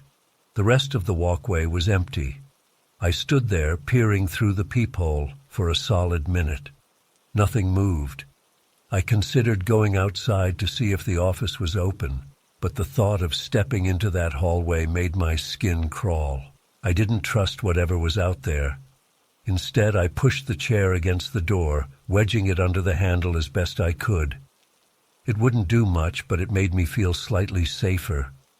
I sat on the bed, my back against the headboard. I listened. I could hear the heater fan, my breathing, my heartbeat. Nothing else.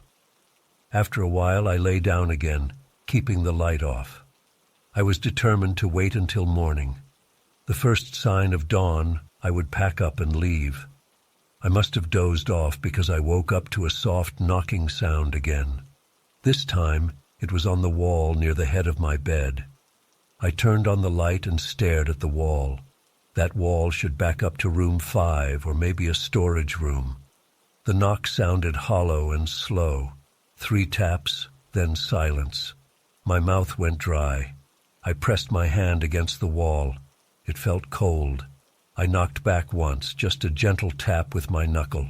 Silence. Then a single knock responded. I jerked my hand away. This was too strange. I felt a surge of adrenaline. I stood up, grabbed my bag, and started putting my shoes on. I decided I would leave, no matter the hour. I didn't care that it was the middle of the night. I just wanted out. As I tied my laces, I heard footsteps in the hallway again. Slow steps, approaching my door. I froze, crouched by the bed, shoelaces half-tied. The steps stopped right outside. The doorknob rattled slightly. The chain made a soft clink. I held my breath. My heart hammered in my chest. Then I heard a whisper, a soft voice right outside the door. It said something like, "Let me in." The words were faint, but I think that's what I heard. I felt a surge of fear. I grabbed my bag and stood up slowly. I glanced at the window. It was a small window, but maybe I could get out if I had to. It faced the parking lot. I moved toward it quietly. The door rattled again. The chair under the handle scraped the floor slightly. I realized whoever was out there was applying gentle pressure, testing the door. I slid the curtain aside and looked at the parking lot. It was dark and empty. My car was the only one. The other car I saw earlier was gone. I considered screaming for help, but I doubted anyone would hear. The office was probably empty, and no other guests seemed to be around. I tried to think calmly. If I opened the door, what would I find? I didn't want to know. If I stayed put, would they go away? I waited, standing by the window, breathing quietly through my nose. The rattling stopped. The footsteps moved away, fading down the hall. I heard a door open and close somewhere to the left, maybe another room. I decided this was my chance. I grabbed my stuff and moved to the door. I slowly slid the chain off and turned the lock. I opened the door a crack and looked out. The hallway was empty, lit by that single bulb. I saw no one. The air outside felt colder than before. I stepped out, heart pounding, and locked the door behind me out of reflex. I walked quickly toward the parking lot. Gravel crunching under my feet sounded too loud in the silence. I reached my car and fumbled with the keys. My hands shook. I looked around. No one was visible. The other rooms seemed dark and quiet. I got in my car, started the engine, and backed out. As I turned onto the road, I glanced in the rearview mirror. The motel sign flickered. I thought I saw a figure standing near my old room's door, but I couldn't be sure. It could have been a trick of the light. I drove for a few miles without stopping. The highway was empty. I tried to calm down, but my hands were still shaking. My mouth felt dry. My shoulders were tense. I kept checking the rearview mirror as if expecting to see headlights following me. There were none. After about half an hour, I saw a 24-hour gas station. I pulled in and parked under the bright lights. I sat there for a moment, catching my breath. I got out, went inside, and bought a bottle of water. The clerk didn't seem to notice my state. He just took my money and handed me my change. I drank the water in a few gulps. It tasted good, real and normal. Back in my car, I tried to piece together what happened. I had no explanation. The motel was almost empty, yet I heard voices, laughter, whispers, knocking. Someone tried my door multiple times. I didn't know who or why. I decided I didn't need to know. I was safe now, far from there. I drove on, and eventually the sky began to lighten. Dawn approached. The tension in my body eased slightly. I found a diner and pulled in for breakfast. The waitress greeted me with a tired smile. The smell of coffee and bacon filled the air. I sat in a booth and ordered scrambled eggs. I tried not to think too much about the motel. I was just glad to be somewhere else. As I ate, I listened to the quiet background chatter of other customers. A man stirred his coffee. A woman flipped through a newspaper. It all felt normal and safe. I decided I would never go back to that motel or even that stretch of road. If I had to, I would plan my trips better, avoid late-night stops in isolated places. I finished my meal, paid, and got back in the car.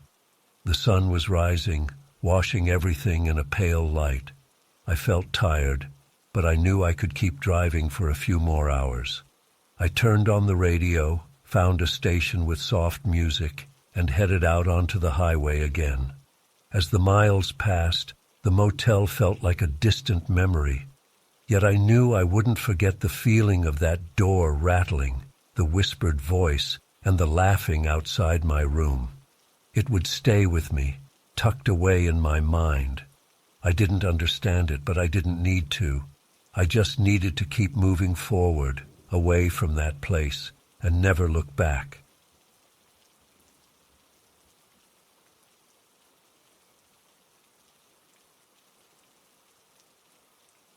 I arrived at the trailhead late in the afternoon.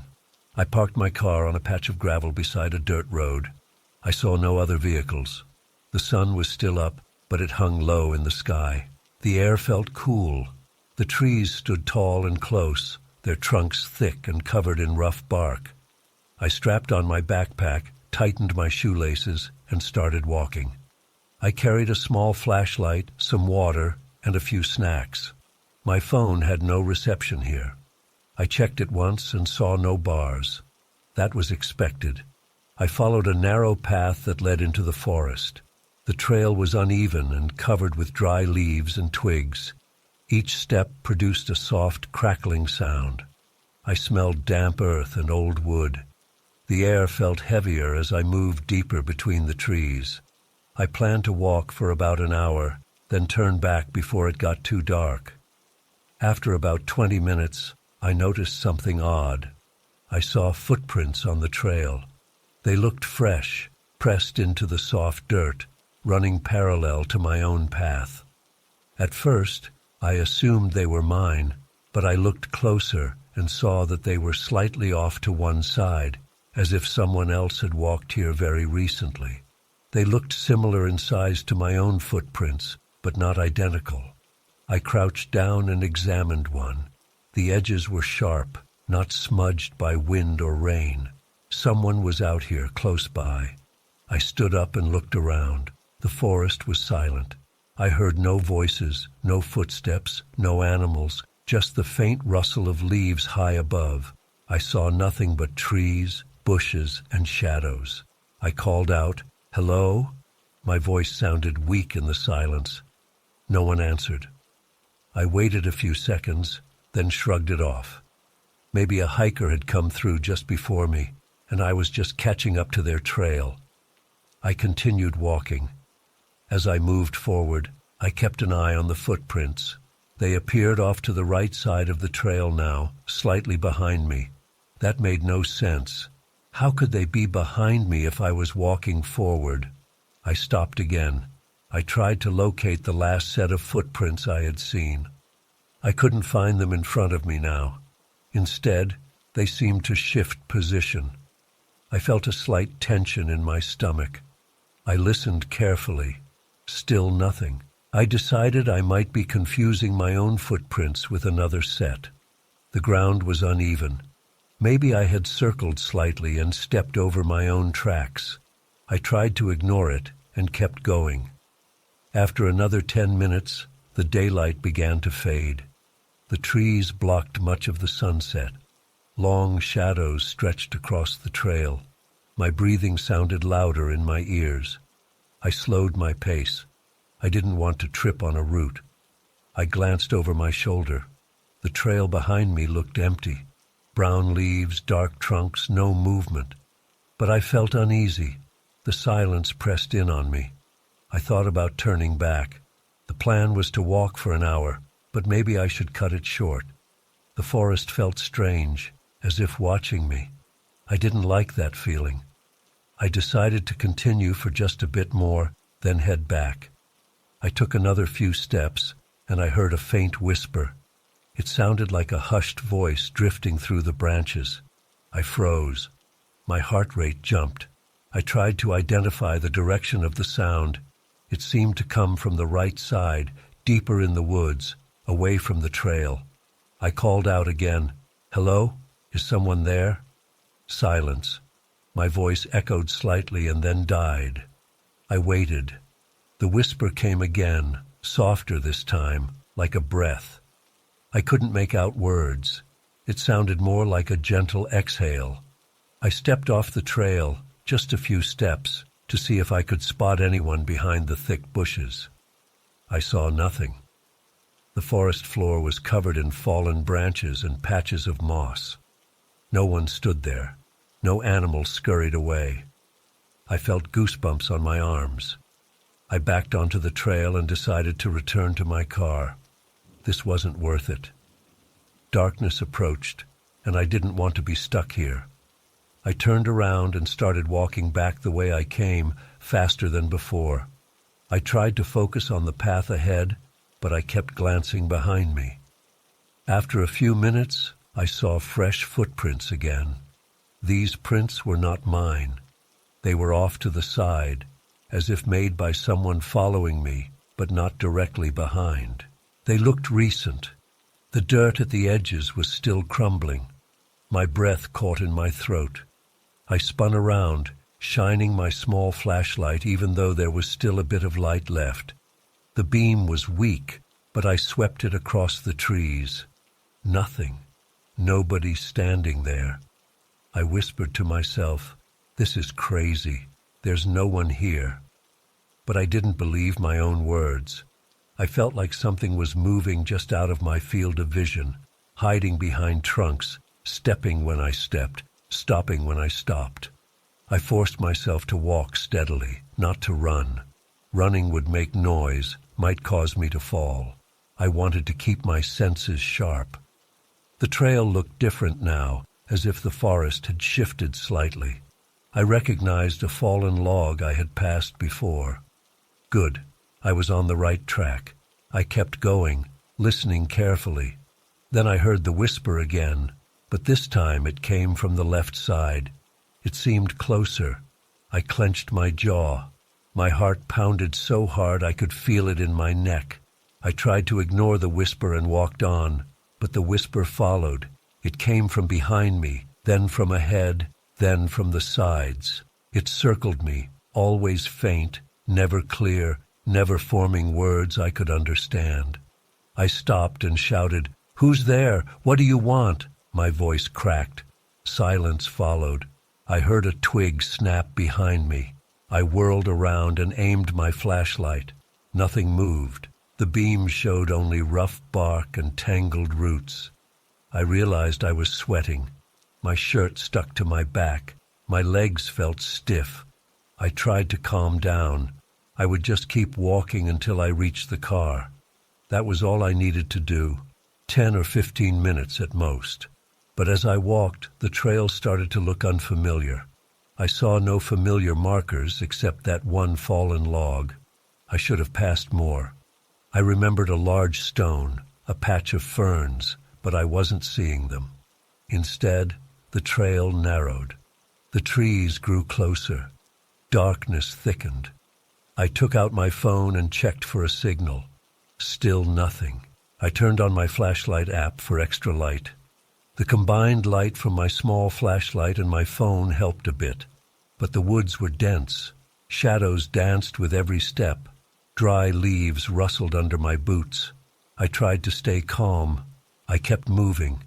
Then I saw footprints again, right in front of me on the trail. These prints looked strange. They were human-shaped, but somehow blurred at the edges, as if the soil couldn't hold their form. I bent down to inspect them. The soil seemed disturbed only a moment ago. I felt the hairs on my neck rise.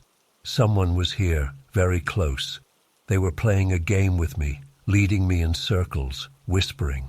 I straightened up and aimed my flashlight around slowly.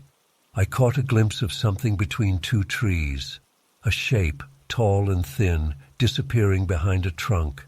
I rushed toward it, desperate to confront whoever it was. When I reached the spot, no one was there, but I heard a soft sigh right behind me. I spun again and saw nothing. At this point, I couldn't deny my fear. My stomach felt tight, my throat dry, my hands trembled. I needed to get out of here. I decided to ignore everything and move as fast as I could back the way I thought I came. If I kept going in a straight line, I would eventually hit the dirt road or some boundary of the forest. As I pushed forward, the whispering grew louder, though still indistinct. The daylight was gone now. It was twilight, and the sky above was just a hint of purple through the tree canopy. I stumbled over a root and nearly fell. I cursed under my breath. Then, without warning, I stepped into a small clearing. The trees receded, leaving an open space about 10 meters wide. The ground was covered in short, thin grass and patches of bare soil. I hadn't seen this clearing on my way in. My heart sank. I must have gone off the trail. In the center of the clearing, I noticed strange marks on the ground. They looked like curved lines scraped into the soil, forming a rough circle. Inside the circle were smaller marks, short lines crossing each other. I had no idea what they meant. They didn't look like animal tracks. They looked deliberate. I approached the marks slowly, shining my flashlight on them. The soil was disturbed recently, as if someone used a stick or a boot heel to draw them. The whispering seemed to come from all around now. I couldn't pinpoint a direction. I felt surrounded. I backed away from the circle. My breathing was fast and shallow. I turned to leave the clearing the way I came. That's when I saw a figure standing at the edge of the trees. It was tall and thin, slightly hunched. The light was dim, but I could see it wore some kind of dark clothing. I tried to see its face. I couldn't. The head was there, but the face was just a blur, no distinguishable features. I froze. The figure didn't move. I waited, heart hammering. My knees felt weak. Finally, I managed to speak. "Hey, who are you? What do you want?" My voice sounded shaky. The figure tilted its head slightly, as if curious. No words came, no sound at all, just that whispering, which now seemed like it came from the trees themselves. I took a step back. The figure took a step forward. I raised my flashlight beam to its face. Still no features, just a vague, pale surface. I couldn't understand what I was looking at. It felt wrong, unnatural. I said, "Please, I want to leave. I got lost." My voice sounded pathetic. The figure did not respond. It raised its arms slowly and pointed toward the opposite side of the clearing. I followed the direction of the pointing. I saw another gap in the trees. Maybe that led somewhere. I looked back at the figure. It still pointed. I decided to do what it wanted. I walked sideways, keeping my eyes on it, moving toward that gap. Each step felt heavy. When I reached the gap, I turned my head briefly to see if the figure followed. It stood still, arm lowered now, watching me. I couldn't see eyes, but I felt its gaze. I stepped into the trees, away from the clearing. I walked quickly, not caring about noise. Branches scratched my arms. Leaves brushed my face. I kept my flashlight aimed at the ground to avoid tripping. After a few minutes, I risked a look behind me. Nothing followed. The whispering was fading.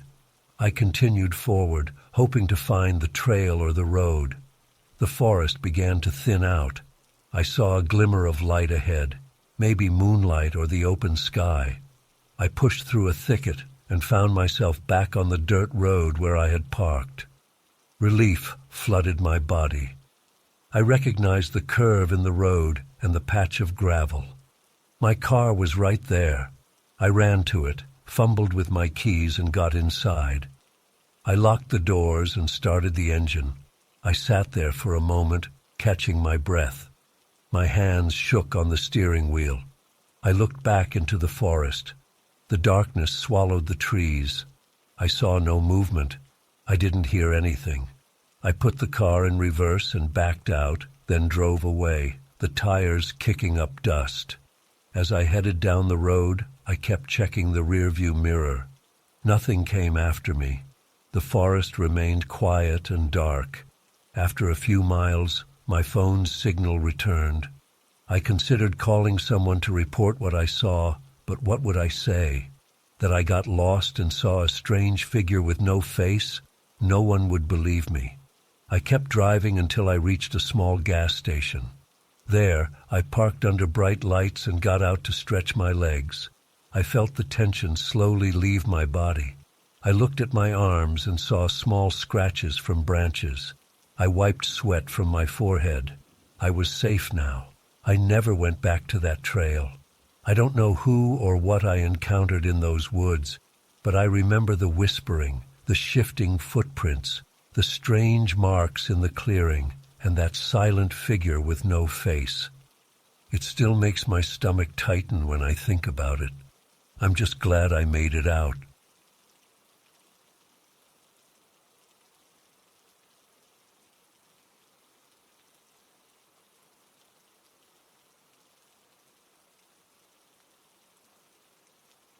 I drove down a deserted highway, fighting to keep my eyes open.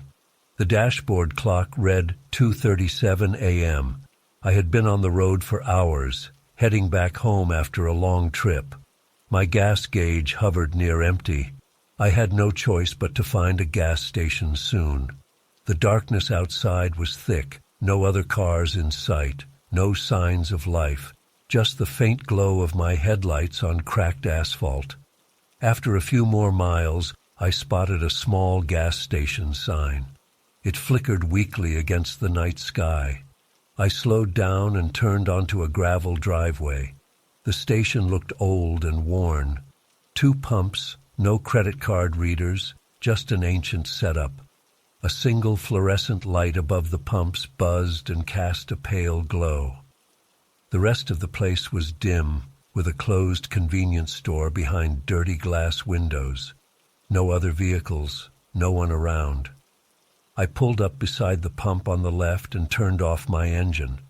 I stepped out of the car and stretched my legs. The night air felt cold. The silence pressed in on me. I expected to see some kind of night clerk or maybe a pay-at-the-window system, but I saw nothing at first. Then I heard footsteps on gravel. A man emerged from behind the convenience store. He wore a faded blue jumpsuit and a dirty cap.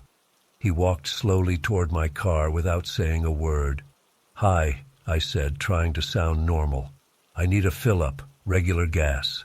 He nodded but didn't speak. He took the pump nozzle and inserted it into my tank. I noticed he didn't ask how much, didn't ask for payment up front, just started pumping. The pump's old mechanical meter clicked and turned slowly. I stood there, feeling uneasy. The man's face was pale, his eyes slightly sunken. He didn't smile. He just looked at my license plate, then at me, then back at the pump. I cleared my throat, trying to break the silence. "Long night, huh?"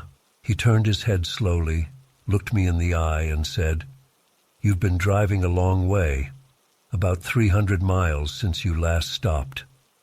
His voice was flat, quiet. My stomach dropped. I hadn't mentioned that. I had indeed driven about 300 miles since my last rest stop, but how could he know? Maybe he guessed. I forced a laugh. "Yeah, something like that." He nodded again and looked at the pump. The numbers moved slowly, as if the gas was trickling in at a snail's pace. This would take a while. I glanced around, trying to distract myself. The convenience store looked dark inside. The windows were dusty. Behind the glass, I thought I saw a shape, maybe a tall figure standing behind a shelf. But it was too dark to be sure. I moved a step closer to the light, trying to get a better look. The attendant spoke again, making me jump. "Coming back from that conference, right? The one in Hillsborough?" My heart pounded. I had been at a conference in Hillsborough 2 days ago. I hadn't mentioned it to anyone since leaving. I stared at him. "How do you know that?" He shrugged, still not smiling. The pump clicked off, but he kept holding it in place. I looked at the gauge on the pump. It read only a few gallons. My tank was nearly empty. I needed more than that. "Hey," the pump stopped. "I need a full tank." He looked at me, then at the pump, and started it again. The meter ticked slowly once more. I swallowed hard and tried to remain calm. Maybe he'd seen the conference logo on something in my car. I glanced inside my car through the open door.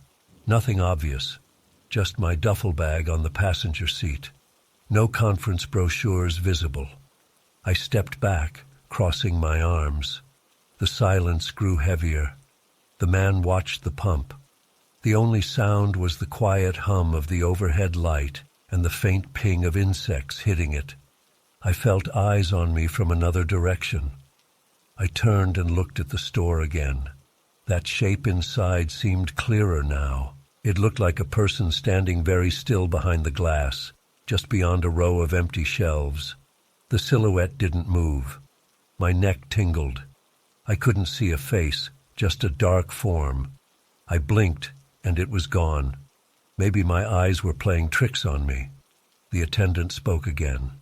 "It's a shame about your tire. The rear right one, losing pressure slow but steady." My mouth went dry. I hadn't noticed any tire issue, but now that he mentioned it, I recalled a slight wobble earlier. How did he know? I knelt down and looked at my rear right tire. It looked fine to me, maybe a bit low, but not flat. I stood up again, anger mixing with fear. "Have you been following me or something? How do you know all this?" He didn't answer. He just pulled the nozzle out. The tank should be full by now, but the meter showed fewer gallons than expected. I frowned. "Is something wrong with the pump?" He placed the nozzle back on the cradle and wiped his hands on a rag. "You can pay inside," he said quietly, ignoring my question. He turned and walked toward the store's entrance. I hesitated. I wanted to just leave money and go. But there was no visible drop box or card machine. I needed a receipt. Maybe I could pay and run. The man had creeped me out, but I still needed to settle the bill. I checked my car door and noticed something strange. The handle felt stuck. I pulled harder, but the door wouldn't budge. I tried locking and unlocking the car with my remote. The locks clicked, but the door wouldn't open. Frustrated, I tried the passenger door. The same thing. Trapped from inside. I left my duffel in the car and pocketed my wallet.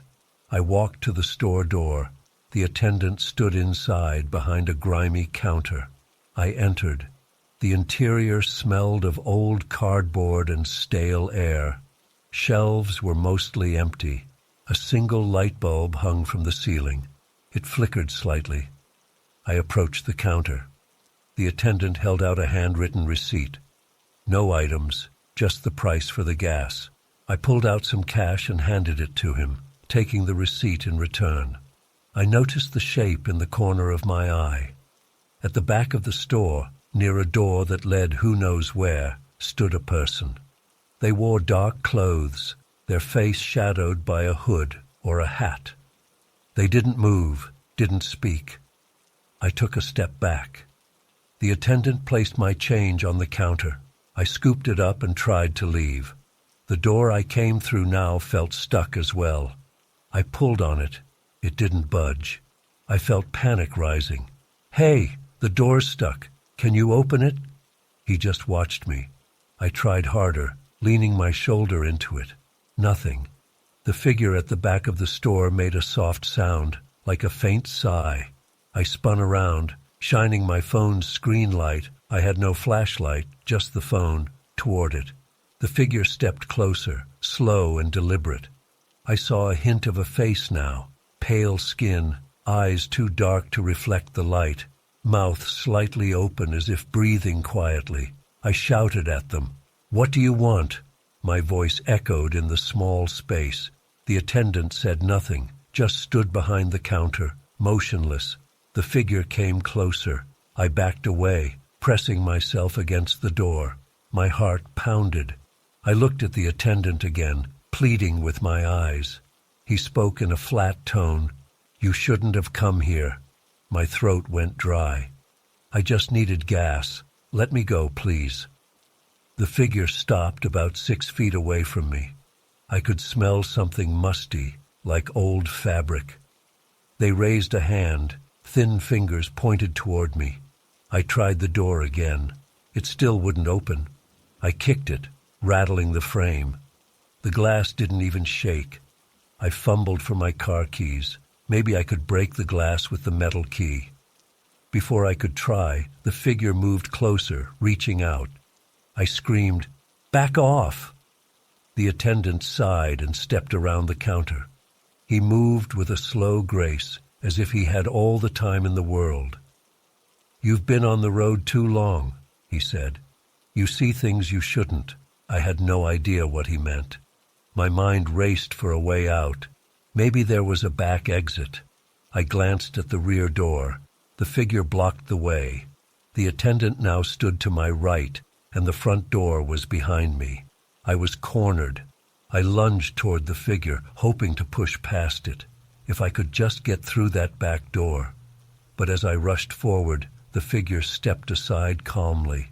I tripped over something on the floor, felt like a small stool or box, and fell hard onto my knees. Pain shot up my legs. I scrambled up, but the figure seized my arm. Their grip was cold and strong. I tried to yank free, but their fingers tightened. I gasped, feeling panic flood my body. The attendant spoke again, calmly. "You can't leave yet." He picked up something from behind the counter, a small tool, maybe a screwdriver or a metal rod. He held it loosely at his side. I kicked at the figure holding me, connecting with what felt like a leg. The figure let out a quiet grunt but didn't loosen the grip. I twisted my arm, desperate. "Let me go," I shouted.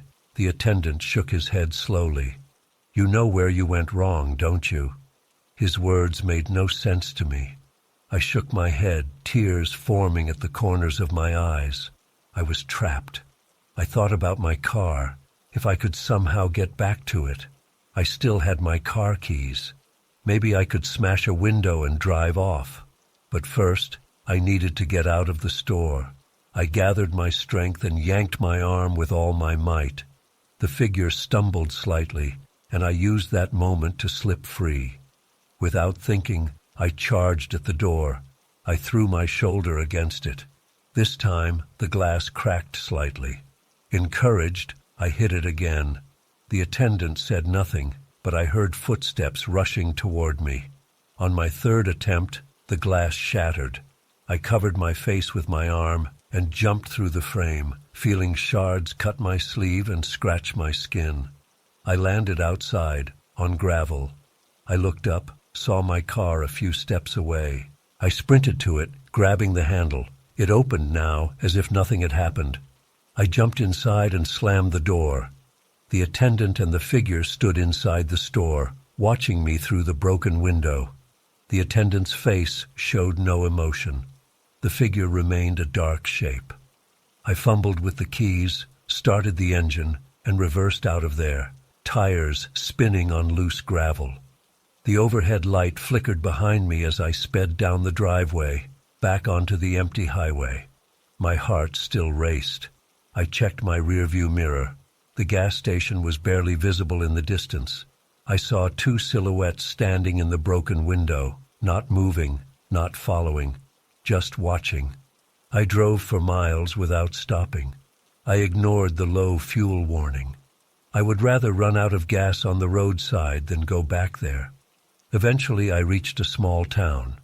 I found another station, this one well lit, with a friendly clerk who asked if I was okay. I probably looked pale and shaken. I just nodded and filled my tank. I inspected my car doors. They worked fine. No sign of damage. My sleeve had small cuts from the glass. My arm throbbed where the figure gripped me. I felt like I had escaped something I would never understand. After I left that second station, I drove straight home. It took hours, but I didn't care. I kept looking in the mirror, expecting to see headlights behind me, but no one followed. When I finally pulled into my driveway, the sun was rising. The normal light of day made the whole night feel unreal, but the scratches on my arm and the memory of those voices told me it was very real. I don't know who they were or what they wanted. I never reported it. Who would believe me? All I know is that I'll never stop at an isolated gas station in the middle of the night again. If I'm ever low on fuel, I'll keep driving until I find a busy, well-lit place. That memory still makes my hands shake. I didn't get any real answers, but I'm alive. That's enough.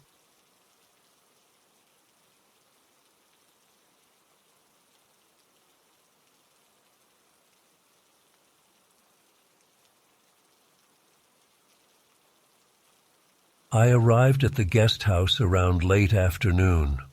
The instructions said the owner wouldn't be there, that I could just let myself in. She left a key under a flower pot by the front door. The house sat on a small hill, surrounded by tall grass and a few trees. The air felt still, and I heard no traffic. It was isolated. I found the key easily and unlocked the door. Inside, the place smelled a bit musty, like it hadn't been aired out recently. The hallway was narrow and led to a small guest room on the left. I turned on a light. The electricity worked fine. The instructions on my phone said I should make myself comfortable, that the owner would return in a couple of days. There was no Wi-Fi and my phone signal was weak, but I didn't mind at first. I was tired from my trip and just wanted a place to rest. The guest room was small but tidy. A single bed, a wooden chair by the window, a small dresser, and a low table with a lamp. The walls were a pale yellow. The window looked out onto the backyard, where I saw overgrown bushes and a narrow path leading into some woods. I set my bag down and sat on the bed. It creaked a bit. I noticed a small framed photo on the dresser, maybe the owner's family or something. I didn't look closely. After resting a moment, I decided to check the rest of the house. The kitchen was basic: a fridge, a small stove, a table with 2 chairs, some dishes in the cupboard. Nothing unusual. The living room had a couch and a TV that looked old. I tried turning the TV on, but I only got static. I shrugged it off. I wouldn't be staying long anyway. I went back to the guest room and noticed something odd. The chair by the window seemed slightly moved, angled differently than before. I doubted myself. Maybe I remembered wrong. I pushed it back to how I liked it, facing the window straight on. I told myself I was just tired. As evening fell, I boiled some water and made instant noodles. I ate quietly at the kitchen table. The silence in the house felt heavy. I heard distant birds chirping, but no human sounds. No cars, no neighbors. It was quiet enough that my ears rang. Before bed, I double-checked the front door, locked. I checked the back door off the kitchen, locked too. I returned to my room, placed my bag on the dresser, and turned off the light. I got into bed and listened to the faint hum of silence. Eventually, I drifted off to sleep. During the night, I woke up. I wasn't sure why at first. Maybe I heard a noise. I listened carefully. The house was dark. The only light came from a sliver of moonlight through the window. I thought I heard a soft scrape, like wood against wood. I held my breath. Nothing more. Just silence. I told myself it was the old house settling. I tried to sleep again. In the morning, I got up and immediately noticed the room looked different. The chair was turned again, now facing the dresser. The lamp on the low table was slightly angled toward the wall instead of the bed. My bag sat in the same place, but the top flap was open. I was sure I closed it. My heart beat faster. I inspected my belongings. Nothing seemed missing. I felt a chill along my arms. I decided to search the house. Maybe the owner came back unexpectedly, or someone else had a key. I walked through each room. No sign of another person. The doors were still locked, the windows closed. I checked the back window in the guest room. It was shut and latched from the inside. I started to doubt myself again. Maybe I slept poorly and got up half asleep, moving things without remembering. It seemed unlikely, but I had no other explanation. I ate a quick breakfast of cereal and decided to go for a walk. Maybe I needed fresh air. I locked the house behind me and walked around. The backyard had a narrow trail leading into the woods. I followed it a short distance, noticing nothing unusual, just trees and shrubs. After about 10 minutes, I turned back. I didn't want to get lost. When I re-entered the house, I went straight to the guest room. The chair now faced the door. My heart dropped. I knew I hadn't left it like that. Someone was messing with me. I shouted, "Hello? Anyone here?" My voice echoed. No response. I checked every room again, even opened the attic hatch and looked up with my phone's flashlight. Nothing. Empty. I felt a growing unease.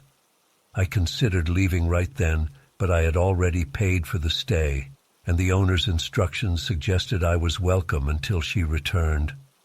I decided to set a trap. I placed a hair from my head across the dresser drawer gap, so if anyone opened it, the hair would break. I angled a small piece of paper between the chair and the floor, a tiny wedge that would shift if the chair moved. I noted exactly how everything looked. Then I went into the living room and pretended to watch TV while keeping silent to listen for footsteps. For a couple of hours, nothing happened. Eventually, I got bored and made lunch. The silence continued. I returned to the room. Everything was still in place, the hair intact, the paper wedge unmoved. I exhaled with relief. As evening came again, I felt tired. The stress wore me out. I decided to sleep in the room again, but this time I locked the door from the inside. The guest room had a small lock on the doorknob. I turned it firmly. Now, if anyone tried to enter, I would hear them. I lay in bed, the room dark except for moonlight again. My eyes felt heavy. I tried to stay awake and listen. Sometime in the night, I heard a faint scratching sound against the door. My body tensed. I gripped my phone, ready to turn on the flashlight. The doorknob rattled lightly. I held my breath. The knob shook again, softly. Then silence. I waited. Minutes passed. Eventually, I turned on my phone's light and shined it at the door. Nothing. The door was still locked. In the morning, I checked the room's arrangement carefully. The chair was moved again, now facing the window. The lamp on the low table was tilted slightly. The paper wedge I placed yesterday was gone. I never found it. My hair trap on the dresser was broken. Someone had opened it. I yanked open the drawer and saw nothing unusual, just spare blankets. I checked the door, still locked from the inside. That made no sense, unless whoever did this was in the room with me the whole time. The idea made me sweat. I searched under the bed, behind the dresser. Nothing. The closet was empty. No hidden doors or panels, just walls. My stomach knotted. I felt trapped and scared. I grabbed my phone and tried to call the owner. No signal. I tried sending a text. The message failed. The isolation of this place pressed on me. I thought about leaving immediately, but I had no reason to stay anyway. I grabbed my bag and headed to the front door. I hesitated. Should I just abandon this place and forget about the money? Probably yes. I reached for the doorknob. It felt stuck. I tried turning it again. No luck. I pulled harder. The door wouldn't open. I checked the back door. Also stuck, as if jammed from outside. Panic rose inside me. I ran to a window in the living room and tried to open it. The latch moved, but the window wouldn't slide up. I tried another window in the kitchen. Same issue. It was as if everything was sealed. I shouted in frustration. I took a chair from the kitchen and tried to break a window. I slammed the chair into the glass. Instead of shattering, it just cracked slightly and then seemed to resist further hits. I hit it again and again. Only tiny cracks formed, no big break. Exhausted, I stopped. Breathing heavily, I looked around for something heavier. An iron pan in the kitchen might work. I grabbed it and swung at the window again. This time the glass splintered more, but still didn't give way. My hand hurt from the impact. I realized I was making a lot of noise. Whoever or whatever was doing this to me must know I was panicking. I stepped back, breathing hard. I needed to think calmly. I went back to the guest room and sat on the bed. The chair was facing me now, as if someone wanted to watch me. The dresser drawer was slightly open, a corner of a blanket sticking out. My skin crawled. I felt eyes on me. I spoke aloud, voice trembling. "What do you want?" Silence, of course. The bed creaked under my weight. I felt tears welling up, but fought them. I needed to escape. I decided to try something else. I took my phone and recorded a short video of the room's arrangement. Then I left the room, stood in the hallway for a minute, and returned. The chair had tilted slightly, just enough to notice. I checked the video to confirm. Yes, it had moved. Without a sound, without me seeing anyone. My heart pounded. I screamed, "Stop it!" No answer. Time passed slowly. I tried everything to open a door or window. Nothing worked. The house felt like a sealed box. The daylight outside looked normal, but I couldn't reach it. I ate some crackers from the kitchen cabinet to keep my strength up. I drank tap water. The pipes worked. At least I wouldn't starve or dehydrate quickly. Night fell again. I dreaded sleeping, but I had no choice. My eyes burned from stress. I propped a chair against the guest room door to block it, even though I locked it too. I lay on the bed, staring at the ceiling. The lamp on the low table flickered slightly, even though it was off. Just a random flicker of moonlight, I guessed, but it unnerved me. I must have drifted off, because I woke to the sound of whisper-soft movement. I sat up quickly. The chair I used to block the door was gone. The lamp was on now, even though I hadn't turned it on. The dresser drawer was fully open, blankets pulled out and stacked neatly on the floor. I looked at the door. It was still locked, but the chair vanished. I found it near the window, upside down. I stood up, shaking. My legs felt weak. I thought I saw a shadow move in the corner, but when I looked directly, nothing was there. I said in a shaky voice, "I'm leaving. I don't care how. I'm leaving." I stormed to the living room and tried the front door again. This time, it turned easily and opened. I almost fell outside. The cool night air hit my face. I gasped with relief. I didn't question why it opened now. I ran to my car, which was still parked outside. I jumped in, locked the doors, and started the engine. It roared to life. I glanced at the house. Through the guest room window, I saw the lamp turn off by itself. Then the chair inside moved slightly, as if pushed by invisible hands. I didn't wait another second. I reversed, turned, and sped down the dirt road until I reached the main road. I drove until I got a phone signal. Then I pulled over and called the owner's number. This time it rang. She answered, her voice groggy. I told her what happened, my words tumbling out. She sounded confused, said she left the key and instructions, didn't know what I was talking about. She claimed no one else had access. She apologized, said maybe it was a prank or a misunderstanding. I didn't believe her. I hung up, shaking. I wouldn't return there. Ever. I spent the night in my car at a rest stop, surrounded by other travelers. The noise of cars passing by comforted me. The next day I found a motel and booked a room. I checked my phone and found the videos I recorded. They showed the room changing slightly, just as I remembered. It confirmed I wasn't hallucinating. I never got a proper explanation. I never told anyone else. Who would believe me? All I know is that something or someone inside that guest room rearranged my surroundings, locked me in, and watched me panic. I escaped with only minor scratches and a deep sense of fear. That's enough for me. I won't stay in remote guest houses anymore. I learned my lesson.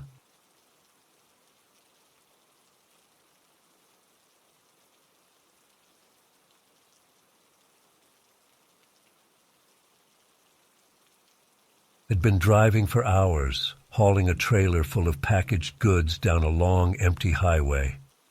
It was well past midnight, and my eyes felt heavy. The stretch of road I was on showed no signs of life. No towns, no lights, no gas stations. The only illumination came from my truck's headlights and the distant glow of stars. The hum of the engine was steady, and the faint crackle of an old radio station drifted in and out of static. I glanced at the fuel gauge. Still fine. Enough to reach the next rest stop I had marked on my map. According to the directions, it might be another 2 hours away. The road was flat and straight. It had been a dull journey so far, no traffic at all, which usually I welcomed. But something about this night felt off. Maybe it was just the fatigue. Suddenly, in my side mirror, I noticed headlights far behind me. At first, I thought I imagined them, but no, there they were, a pair of faint lights on the horizon, barely visible. For the first time in hours, I had company on this lonely road. I felt a strange relief, but also a hint of unease. It was just a car behind me, no big deal. Probably another late-night traveler or a driver doing a long haul like me. After about 20 minutes, I glanced again. The lights were still there, keeping the exact same distance. They hadn't gained on me, and they hadn't fallen back. It was odd. If they were faster, they would have caught up by now. If they were slower, I'd have lost them. Instead, they matched my speed perfectly. I told myself it was a coincidence. Maybe another cautious driver, someone who preferred to follow at a comfortable distance. Still, it bugged me. I decided to test it. I eased off the accelerator slightly. My speed dropped a bit. I checked the mirror. The headlights behind me also slowed. They maintained the same distance. My skin tingled. I pressed the accelerator, speeding up. The lights behind me sped up too, never closing in, never falling behind. They just hovered at that same point in the darkness. A knot formed in my stomach. This wasn't normal. I leaned forward, peering into the rearview mirror. I couldn't make out the shape of the vehicle, just those headlights, no details. My radio turned to static again. I fiddled with it, hoping for some voice, some sign of normal life, but nothing came through clearly, just static. I gripped the wheel tighter. The road stretched on, straight and empty. My headlights caught the dull sheen of the asphalt. The stars above gave no comfort. I tried to calm down. Maybe they were just scared of passing. Maybe they thought I'd slow them down once they got ahead. But that didn't make sense. Why mimic my speed so precisely? After another half hour, I couldn't take it anymore. My heartbeat was faster than it should be. I opened the window a crack to let in some cool air. The wind rushed by, and for a moment I considered pulling over. If I stopped, what would happen? Would they stop too? The idea made my chest tighten. I wasn't sure I wanted to find out. Instead, I decided to change tactics. I turned on my blinker and moved into the opposite lane, as if preparing to turn off somewhere. There were no actual turn-offs, just open land, but I pretended. The headlights behind me did the same. They shifted slightly, mirroring my maneuver. I returned to my lane, and they followed suit. Now I was sure this wasn't just a random driver. They were playing with me, or stalking me. My palms were sweaty. I swallowed hard and tried to think logically. I had a big truck. If something happened, I could probably outrun them or push them off the road. But what if they had a weapon? My mind raced with possibilities. I scanned the horizon ahead. Nothing. Just the dark ribbon of asphalt. I checked the time on my phone. No signal. I hadn't had reception in hours. Of course not. I was too far from civilization. I regretted not stopping at the last truck stop, even though it had been crowded and noisy. Now I'd give anything for some company. I tried slowing down drastically. Maybe they would just pass me and end this weird game. I eased off until I was barely going 40 miles per hour. The headlights slowed too, still at the same distance. My heart pounded. I waited, hoping they'd lose patience and overtake me. Nothing. They stayed back. I sped up again, this time pushing the truck to a higher speed than I normally would on this empty road. My engine rumbled. The headlights behind matched me exactly. I cursed under my breath. This felt like a bad dream. There was no shoulder to pull over onto safely, just a narrow strip of dirt and then open land. Stopping in the dark felt too risky. I thought about turning off my lights, but that would be stupid and dangerous. I needed to see the road. Maybe I could signal them somehow. I tried flicking my high beams on and off a few times. No response. An hour passed. The tension made my neck stiff and my back ache. The lights never wavered, never came closer, never disappeared. My mind tried to find explanations. Maybe it was a malfunctioning autonomous vehicle, stuck following me.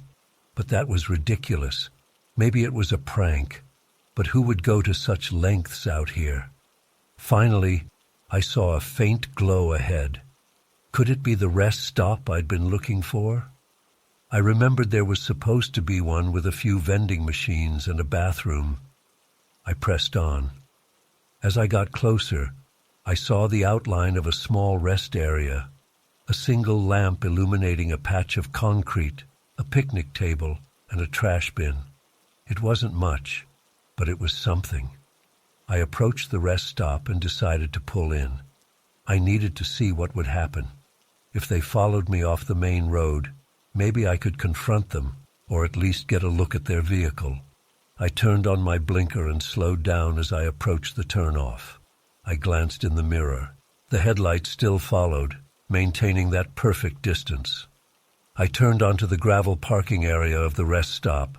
My headlights lit up the small area. The lamp above the picnic table buzzed quietly. I rolled to a stop and killed the engine. My truck's headlights went dark, leaving only the lamp's glow. I looked back. The main road was maybe 50 yards behind me. The headlights that had followed me for so long, gone. I saw nothing but darkness on the highway. I stepped out of the truck, my legs shaky. I stood by my door, squinting toward the highway. No lights, no sound of an engine, just the quiet hum of the lamp. I walked slowly toward the road, heart pounding. I reached the edge of the rest stop and looked left, looked right. The highway stretched empty in both directions, not a single sign of a car. This was impossible. I had seen them. They had followed me for hours. They couldn't have just vanished. My skin prickled. I felt exposed under that single lamp. I retreated to my truck, got inside, and locked the doors. I sat there, breathing heavily, trying to make sense of it. Had I imagined it? No, I was too certain. I had tested them, changed speeds, lanes. They had responded, unless I was losing my mind from fatigue. But I didn't feel delirious. I felt sharp with fear. After a few minutes, I considered sleeping here until sunrise. But I wasn't sure I wanted to stay in one place. What if they came back? I decided to push on, try to reach a real gas station or a motel. I started the engine again, turned my truck around, and got back on the highway. For the first half hour, nothing happened. No other cars, no strange lights. I began to relax slightly, though I kept checking my mirrors. The radio stayed silent, just faint static. The stars were still bright. The road was still empty. I was making good time now, driving at a normal speed. Then I saw them again. Headlights, far behind me, appearing out of nowhere, as if they had emerged from the darkness itself. My mouth went dry. They were back, at the exact same distance as before, holding steady. I cursed out loud. I tried to think of a plan. I could brake suddenly and force them to pass. But what if they just disappeared again? I needed proof. I grabbed my phone and turned on the camera, pointing it at the rear-view mirror. I recorded a short video, zooming in on the tiny points of light behind me. At least I would have something to confirm I wasn't hallucinating. But when I checked the video, The headlights looked distant and blurry. Still, it was something. I decided to do something drastic. I would slam on the brakes. If they were a real car, they'd have to react. They'd either slow down or zoom past me. I clenched my jaw, took a deep breath, and pressed the brake pedal hard. My truck's brakes squealed. I watched in the mirror, expecting their headlights to grow larger as they got closer, or to swerve, or to do something. Instead, as I slowed to almost a complete stop on the empty highway, their headlights remained exactly the same distance. It made no sense. If I stopped, they should either crash into me or stop too. Yet the distance didn't change. It was as if they weren't real lights on a real car, more like floating points of light. My body shook with adrenaline. I didn't know what to do. Staying put felt dangerous. Moving on felt insane. I decided to speed up again. I hit the gas, roaring down the highway, pushing my truck to a speed I normally wouldn't. The lights stayed with me, unwavering. I tried to ignore them, focusing on the road ahead. If they wouldn't engage, maybe I could just reach a populated area. Eventually, I saw a glow on the horizon. Lights that looked like a small town. Buildings, street lamps, maybe even a police station. If I could just get there, I'd be safe. As I approached the outskirts of what appeared to be a small settlement, with a few dim streetlights and a closed gas station, I checked the mirror again. The lights behind me were gone. Not fading, not turning off. Just gone. As if I crossed an invisible line they dared not cross. I rolled into the quiet town, found a motel with a neon sign flickering vacancy. I parked my truck under a streetlight and got out, checking behind me. The road was empty. I went into the motel's small lobby, rang the bell. A sleepy clerk appeared. I booked a room for the night, hands still shaking. She asked if I was okay. I nodded, not trusting myself to explain. In the safety of the motel room, I locked the door, drew the curtains, and sat on the bed, heart still pounding. I checked my phone's video again. The lights were there in the recording, tiny and distant, but visible. Real enough to my camera's lens, not a hallucination. I spent a restless night, waking at every sound. In the morning, the world seemed normal again. Sunlight made everything less scary. I had breakfast at a diner next door, overhearing friendly chatter, the sounds of a normal life. I considered asking someone about strange lights on the highway, but I kept quiet. Who would believe me? Back on the road in daylight, I saw plenty of cars and trucks. Nothing unusual. The memory of the night before still made my chest tighten. I thought about calling someone, reporting it. But reporting what? That some strange headlights followed me for hours and vanished whenever I tried to confront them? I drove on, determined to reach my destination by afternoon. The day passed without incident, but I knew I'd never forget that night on the empty highway, when a pair of headlights mimicked my every move and never showed themselves. I didn't know who or what was behind them, or why they chose me. Even now, when I drive alone at night, I check my mirrors more often. I feel my heart skip if I see distant headlights. I wonder if they'll match my speed again, if they'll return to toy with me. So far they haven't, but I know what I saw. And I know that out there, on some lonely stretch of road, those lights might be waiting for another traveler, someone else to follow in silence and never let go.